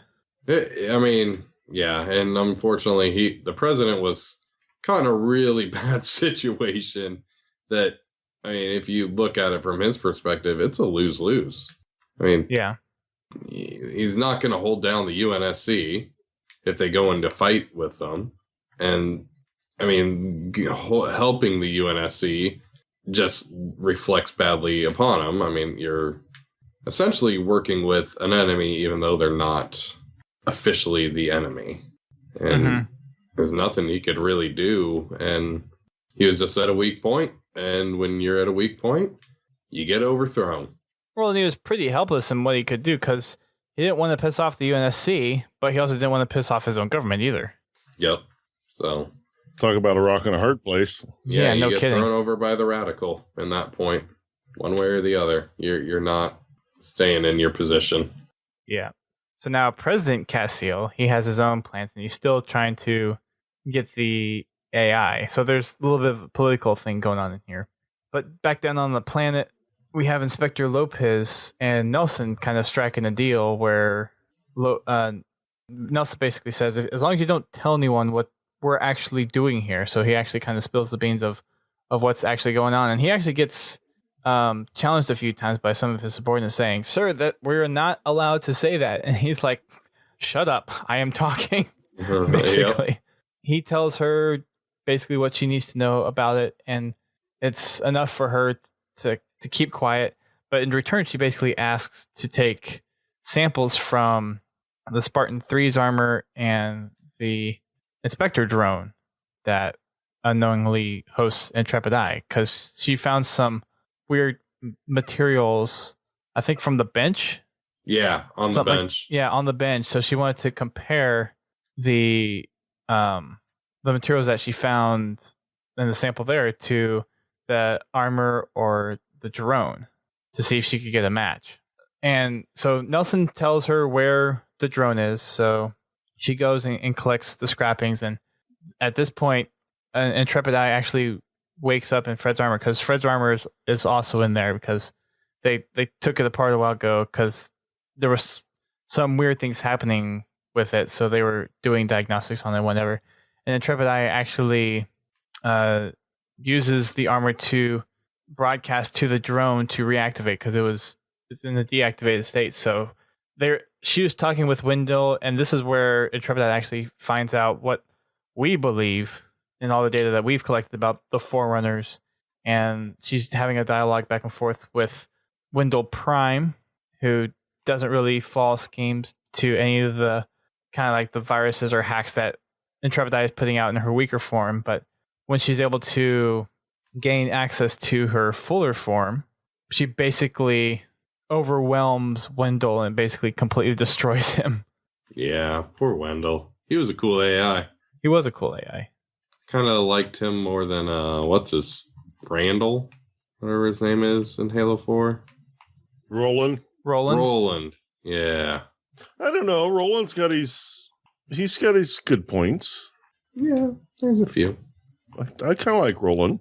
But to the point where Wendell gets completely consumed, and I think the word that they used was just eaten. She eats him. There's some kind of like memory consumption program. Cannibalistic AIs, tell you. Yeah. And during this whole conversation, Intrepid Eye actually learns what happened to the Forerunners, although she doesn't quite believe it. No, not at all. She got to the point where she actually did believe that the rings were fired and that humanity was being able to mantle. Well, not just trying to take the mantle, but the fact that they were actually able to activate Forerunner artifacts and technology that, well, maybe the humans are the ones that are going to inherit the mantle. But she kind of makes a decision for herself where if the humans that I'm seeing are supposed to be inheriting the mantle, then they are definitely not worthy. Mm-hmm. And she gets to decide. Basically. So Intrepid Eye actually takes out the other two guards that were in there, and then she didn't want her true identity to be revealed, and because Lopis was in there at the time, and Intrepid Eye actually took control over the entire support module, Intrepid Eye locked all the doors and started venting the atmosphere, but Lopis had the smart idea of trying to poke holes in the windows, which eventually worked, but then Intrepid Eye just decided to poison her instead. Well, she activates the service drone and kills Tech, or whatever his name is. Messed Tech up. Did not just kill Tech. Yeah. Like, brutalized Tech. Yes. And then, of course, the commander and her realize that they need to get out of there quickly. The commander, they start going through the airlock because this does have an airlock. They start going through the airlock, and Intrepid Eye basically closes the outer door on the commander. The two Marines that were standing guard on the outside pry the door apart enough to where they can get the commander out, but it pretty much cuts him in half. But it leaves her trapped in the airlock, and then Intrepid Eye basically starts removing the air. So the inspector takes her little laser scalpel, and that's when she starts poking holes in the glass so that she can breathe. And during this part, she goes right back into her little interrogation routine, and she starts interrogating the AI. On limited air. Yeah. Basically choking herself to death by doing so. Yeah, that was like dedication to the job. Well, the way they kind of put it in the book is she was interrogating, but she was using it more for a stall tactic. But then she realized that the only reason the AI was talking to her was to stall her. It kind of blew up in her face. And then here come the Spartans. Here come the Spartans to save the day. Dun, dun, dun, dun. Cue the Halo music. Just so happened that they were in time enough to see the flash in the window that Lopis made with the gun that she had. And there were two other guards there that kind of saw what happened. So Fred takes his battle rifle and shoots a few times at the windows where he saw the holes, and then butts the glass open to actually get into the support module. And as Fred is trying to pull her out, Intrepid Eye opens the inner door and launches the inspection drone at the inspector. So that is the second time Intrepid Eye has tried to kill her. Yep. Fred actually blocks Intrepid Eye from getting to the inspector, puts his arm there, and Intrepid Eye puts a massive jolt into Fred, who kind of just flinches a little bit, but manages to keep the inspector safe. So he calls for help, and the other gammas that were with him help get her out. And they also get, I think they put another scrambler grenade on it, don't they? Yeah, well, what happens is the inspection drone attacks Fred, is attacking the inspector. Fred puts his arm out. The drone wraps its tentacles around Fred's arm and actually drives them into his arm, delivers this high voltage shock. Fred pulls his arm and the drone out of the window and is basically holding it off to his side, flailing his arm, trying to shake this thing off his arm. And then he asks for some help. He asks for help. One of the Marines comes over and hits the thing with a crowbar. It immediately retaliates and slashes his throat. Then the other one comes and shoots it, right? Yeah, the other Marine that was standing guard, who is holding Fred's battle rifle because he handed her the battle rifle so he could get Lopez out of the module, shoots the thing off his arm. Fred hurries up and pulls the inspector out and has a little exchange with the Marine. I'm like, you just shot an AI, you idiot. Yeah. Or it could be the AI. What You're still a little unsure. Yeah. That thing. And they put another scrambler grenade on the drone to keep it from doing that again. Yep. And the whole reason they went down to the module was to get their armor. Mm-hmm.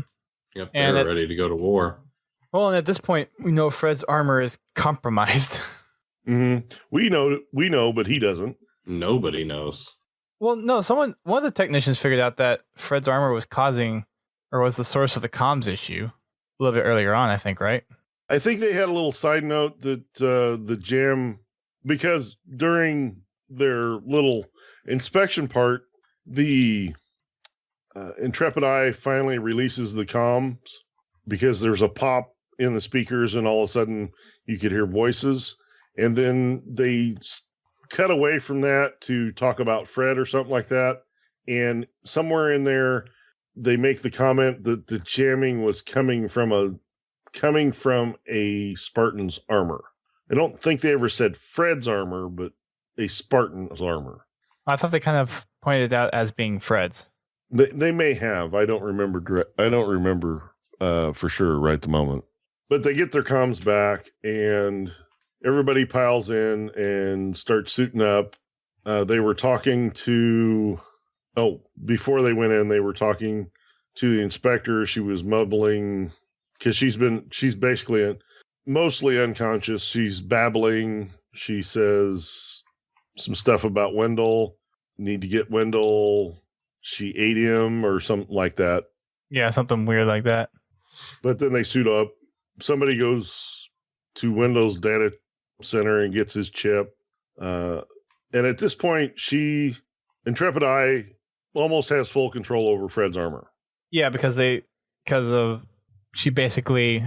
point where she basically ate Wendell. Mm-hmm. Nom, nom, nom, nom, nom. And this is where they actually begin to escape and try to make it out to their extraction point. And we're getting pretty close here to the end. I think we can kind of skip through a lot of this stuff pretty quick. We did. There's a lot of stuff that we missed, but we're leaving for you to read the book. A 3-hour podcast. Yeah.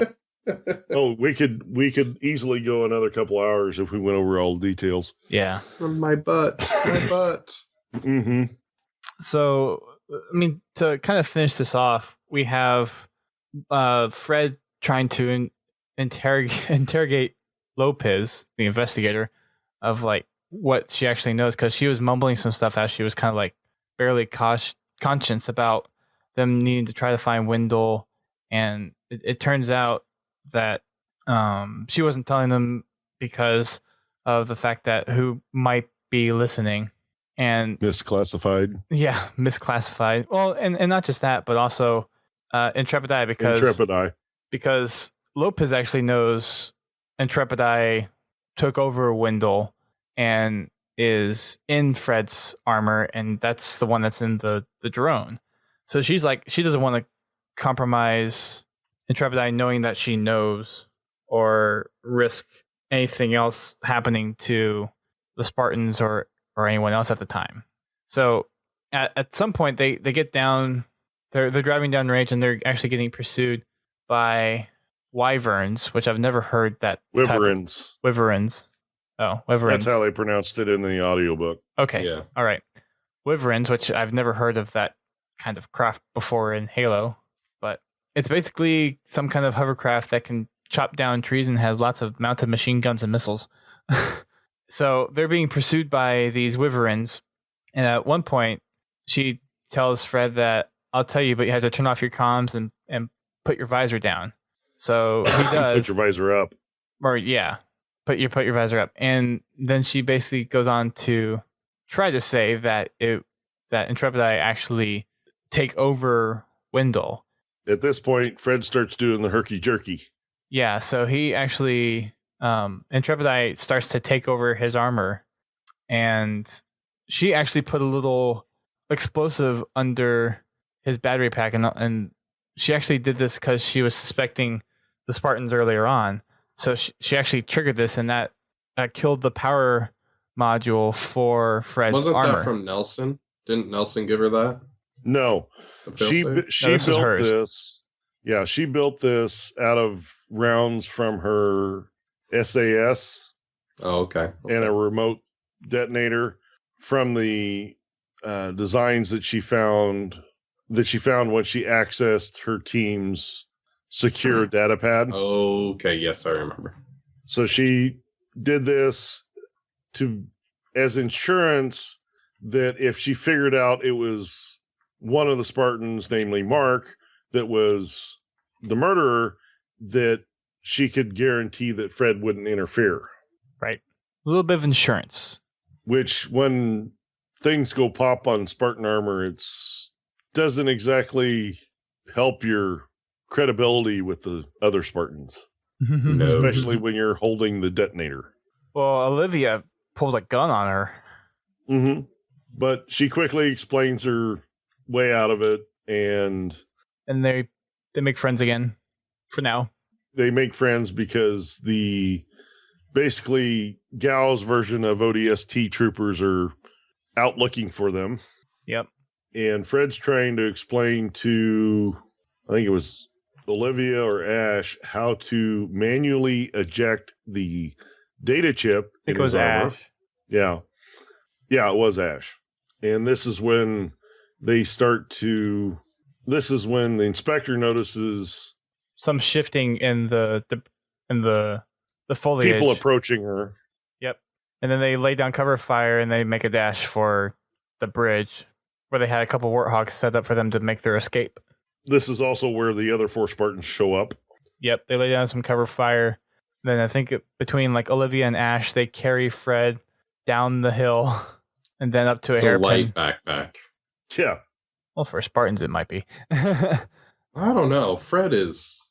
He's a Spartan. 1,000 pounds. He's a Spartan He's too. a Spartan So too. But they go down this hill and then they kind of hit a hairpin turn and go up towards another little hill, and they're still having like suppressing fire, and they finally get to a couple of hogs that they have ready to make their evacuation, and they head on out.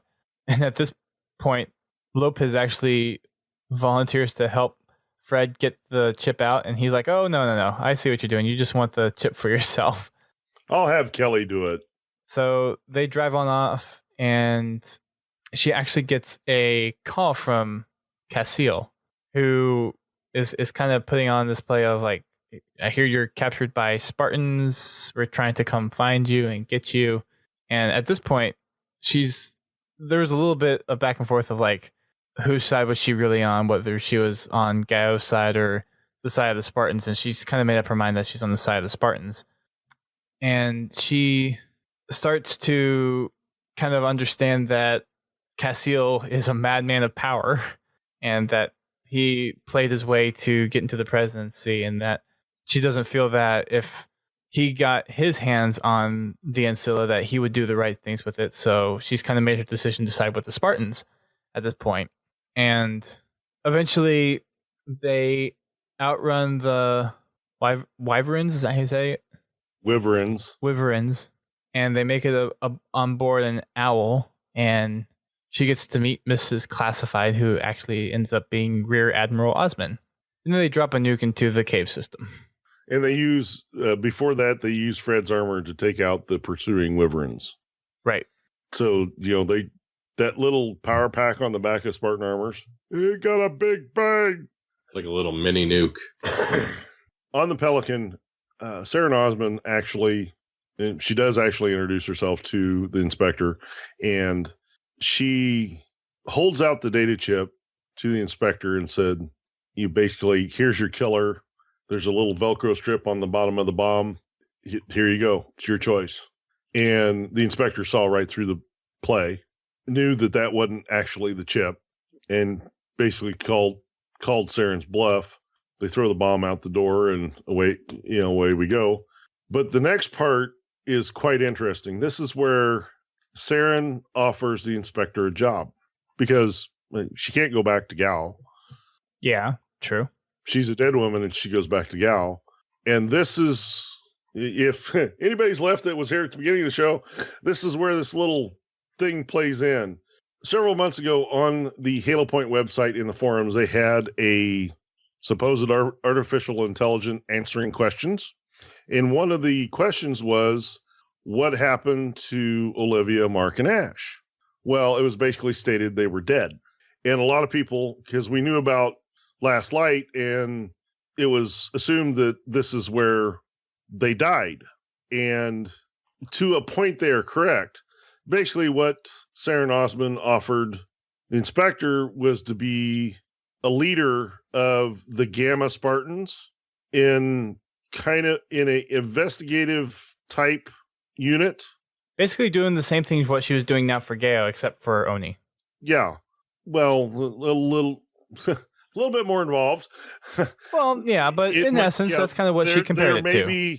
There'll be times when they may have to take out a target, but it would most likely be there to save targets. Just basically become like a Black Ops team. And this is where the whole mom thing shows up again. And she makes the comment, so you want me to be their den mother? Osmond's like, yeah, partially. And was it lost his name. One of the Spartan 3's beta company, the Tom, yeah.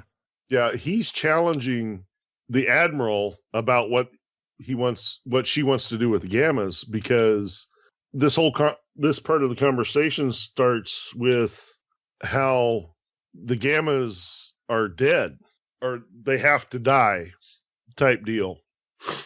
So, that kind of puts everybody on edge right there. It's like, she's just going to pull a gun out and shoot them right here or what?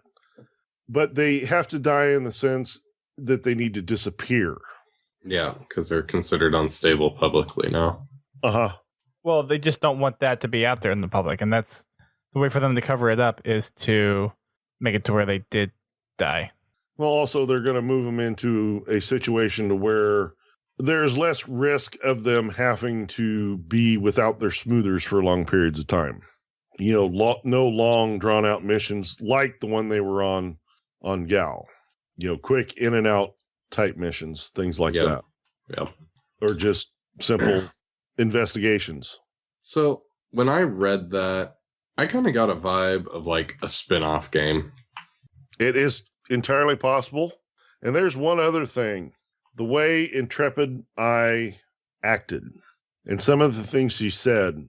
Well, especially at the end about Lopis, too. How she was saying there is kind of hope for humanity with the mantle because Lopis was able to outsmart me 3 times when I tried to kill her. And that kind of put a light bulb in my head. Maybe it's not the chief setting the Guardians loose. That's a stretch, dude. That's a big stretch. No, actually it's not. Think about it. She even says that she'll be turned over to Oni and they will eventually slip up and give her access to where she can make contact with the ecumene. Oh, you think it's Intrepid Eye doing it? Possibly. Okay, I thought you were saying Lopez and the other Spartans were No, doing it. not Sorry. Lopez. Intrepid Okay, Eye. okay. Sorry. I should have clarified I that. could kind of see that, but I mean, Because remember this is we've got like got 4 or 5 5 years years in the back. Yeah, exactly. right, but think about this. Oni has a hostile AI. They are going to take, if they pluck her into anything, they're going to take extreme precautions to make sure she doesn't get loose, because she's already infiltrated a Spartan armor. She's already destroyed a military class AI. She's very powerful. So it would take time for her to get access to something that would let her out, so she could get out in the world to start grooming the human race to be worthy of protecting the mantle. Interesting theory. I did not think about that, to be honest, but I could understand where you're coming from. She may not be setting the Guardians loose directly, but it is possible through channels she may be feeding Master Chief incorrect information, or vice versa. They've been setting up a lot of AI possibilities in these last 2 books. With Saint's Testimony, they've been kind of just diving into what AIs are given the power to do, what they can do, what their maybe end capabilities are. I mean, definitely. I can't now. All of a sudden, her name slipped in my mind. Like, she puts UNSC AIs to shame in terms of power. You mean Intrepid Eye? Intrepid, yeah. I mean, well, from what I understand of the classifications of Forerunner AIs, as an Archeon class AI, she's like one step below Mendicant Bias.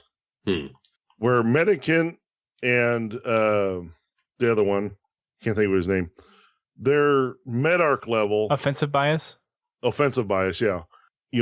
Medarch level are the creme de la creme of the Forerunner AIs. They are the most intelligent. They have the most processing power. She is just like one step under that. And if she was able to take out Wendell, well, I don't think Wendell's on the same level as like a Cortana, or a Cortana or a BB. Or a BB, yeah. Well, see, I'd actually put Roland probably under BB and Cortana. Cortana, just for the simple fact that she's had so much interface time with Forerunner tech systems. But BB, in just his sheer tenacity and his, pardon the pun, ability to think outside the box when it comes to infiltration. Well, we don't have Cortana anymore. BB is approaching rampancy. And, I mean, Roland is, I'm not sure how old Roland is, but I assume he's kind of getting close too. Well, actually, no, because BB and Roland are relatively new AI. I thought Roland was, or I thought BB said something where he was pretty old and that he knew rampancy was coming soon. Yeah, but the way I thought he said that in the Kilo 5 trilogy. In the Kilo 5 trilogy, he was still relatively young. I mean, granted, they only have a 7-year lifespan, so 1 year later, they could consider themselves on the short end of the list. At 4 years old or 4.5, 5 years old, they're halfway through their life. So, it's a whole different concept of age when you only have a 7-year life. But so Penn said Roland was put in the service in 2557, and BB is 6 years old in the Hunt of Truth. So yeah, BB's on his way out. Roland, I guess, is the new kid of the group. So really, the AI we should be comparing it to would be Roland. Yeah, but Roland's not really. He's a military AI. He's not really, the hacker type AI like military grade AI. That's supposed to be like the creme de la creme. True, but they have different skills. But anyway, that's just a theory discussion I've been thinking about recently, especially because I've listened to this book twice, and the second time through, I really paid attention to what she was saying towards the end. And it's like, okay, Oni has captured this Ancilla that has already shown that is more incapable of infiltrating our systems. Oni is just stupid enough to give it access to the systems, or it's smart enough to find a way to get access to the systems through a way Oni doesn't realize. So it's a theory. I think it'll play a part in the story. I just don't know where for sure. No, Penn's is saying Guilty Spark did also take over the that one ship. I can't think of the name of it. Pillar of Autumn? No, in the book Primordium, I think it was, where he stole the human ship. I can't remember. I don't remember. It was the second book. Let's see, The second book what was was the all Shaka's story, yeah. which was 343 Guilty Spark. He was only Spark for like the last 2 chapters of the book. Right. But for those last two chapters of the book, he infiltrated the ship's computer system and stole the ship. I don't remember that. I do remember that. It was recently made mention somewhere. I forget where. Rubicon. Yes. Thanks, Benz. Okay. Okay, that's my wild theory for this episode. No, it's an interesting theory. I didn't really think about Intrepid Eye having any kind of interaction with the Guardians. I still think it's kind of a little out there in terms of what could happen, but I guess it's theoretically possible. Yeah, she's has an agenda because she let herself get captured. She has an agenda. Mm-hmm. Whether it is to truly prepare the human race to take charge of the mantle or not, I don't know. I guess we'll find out at some point, hopefully. The only thing is, this is kind of like the first time we've heard of it. Unless it comes up in something like Hunt the Truth, I still find it kind of hard to see that happening. But hey, it's a possibility. I'll give you that. Mm-hmm. We'll see. Well, that's going to wrap it up for our discussion tonight, or kind of what was more of a review than a discussion. So we'll work on that for future books to actually have a discussion instead of just kind of an overview of the book. Sorry, we this was something that I kind of just finished last minute, and with all the Halo 5 stuff coming in, it's been a little interesting. Mm-hmm. Been a lot of stuff going on. Yep. But for everyone that decided to brave the stream and listen to us live, thank you for coming. We will be giving away our Fred figure here in a few moments. We have a McFarlane Fred figure that comes with a rec pack that we are giving away tonight. And I have some other Mega Block stuff that will be given away too on some upcoming streams. You can check us out on Twitch, and we're actually going to be streaming some Halo 5. So if you're listening to this downloaded, then we're actually streaming some Halo 5 on our Twitch channel. You can head over to podtacular.com/Twitch. And if you're listening to us live, I may just play the first mission on the Twitch stream for you guys here, since we're allowed to do that. Spoilers if anyone decides to watch it, but we did get a early copy of Halo 5 to play, so I will be doing that here after the stream. And you can also check out some of the other stuff that we have going on. We have some videos from the media press event that we had in New York. We have one more coming out, which I'll hopefully get done on Saturday, talking about some of the rec packs stuff that I was able to open, and some of the rec pack news that we got through the Waypoint Bulletin or the Waypoint blogs. So make sure you check those out. You can head on over to our YouTube channel, which is podtacular.com/YouTube. And also make sure you check out our other social networks. We're on Twitter, which is where we usually post a lot of the stuff that's happening, whether it be live streams or any other news or anything else that's going on with Podtacular. We are sure to post it there. We also have Facebook, which will have our New York Comic Con photos here pretty soon, within the next day or so. We also have Instagram that we can post some of our collage of pictures, and then we post our podcast over there as well, and a couple of other really cool Halo pictures. Every rare once in a while, we post them up there too. We are looking for staff to help us out with Halo 5 content. So if you are interested in helping us make some content for Halo 5 and helping out Podtacular, then please head on over to our apply page and submit your portfolio, submit what you're interested in helping us out with. You can head on over to podtacular.com/apply, and we'll see about getting you on our team and helping us out here on Podtacular. We appreciate all the help that we can get. So even if you're just kind of starting out, even if you just kind of want to get your hands wet with some stuff, we're really looking for people who can write articles, especially during the day when I am working. So if news comes out and we can get someone to quickly turn around an article, we're looking for that. We're looking for some video content creators, and there are some other stuff that we're looking for that can help out. So if you're interested in helping us out in any way, then I encourage you guys to head on over to podtacular.com/apply and apply to be someone that helps us create some cool Halo 5 content. Also, make sure you check out the podcast network. We are part of a network of shows that are mostly gaming specific focused. And the network includes podcasts like ChrisCast, which is a TF2 podcast, Guardian Radio, which is a Destiny podcast, The Learning Cliff, which is an EVE Online podcast, and then there's two other ones, Work in Progress and How to Murder Time. And you can find those over at podka.st and let them know that we sent you guys. That's going to wrap it up for us tonight. I want to thank Drew Friedman from Podcast Evolve for joining us earlier on in the podcast. He had to go to bed so he could get up to go to work early in the morning. So thank you, Drew, for heading on over here and chatting with us for a bit. Hopefully you guys survived this 3-hour long podcast, and we'll be doing another book one probably late in November, December timeframe.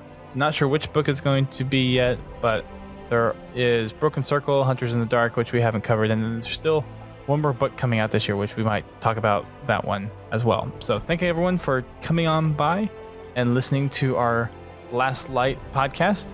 We will see you guys on Tuesday for Hunt the Truth, tomorrow for Fraggin' Fridays, and Mondays for Man Up Mondays, and I will probably be streaming Halo 5 from now until launch. So make sure you check out the Twitch stream, and we might even do a YouTube stream as well for that. So make sure you check those out. And we will see you guys then. Keep on fragging, Spartan Lock.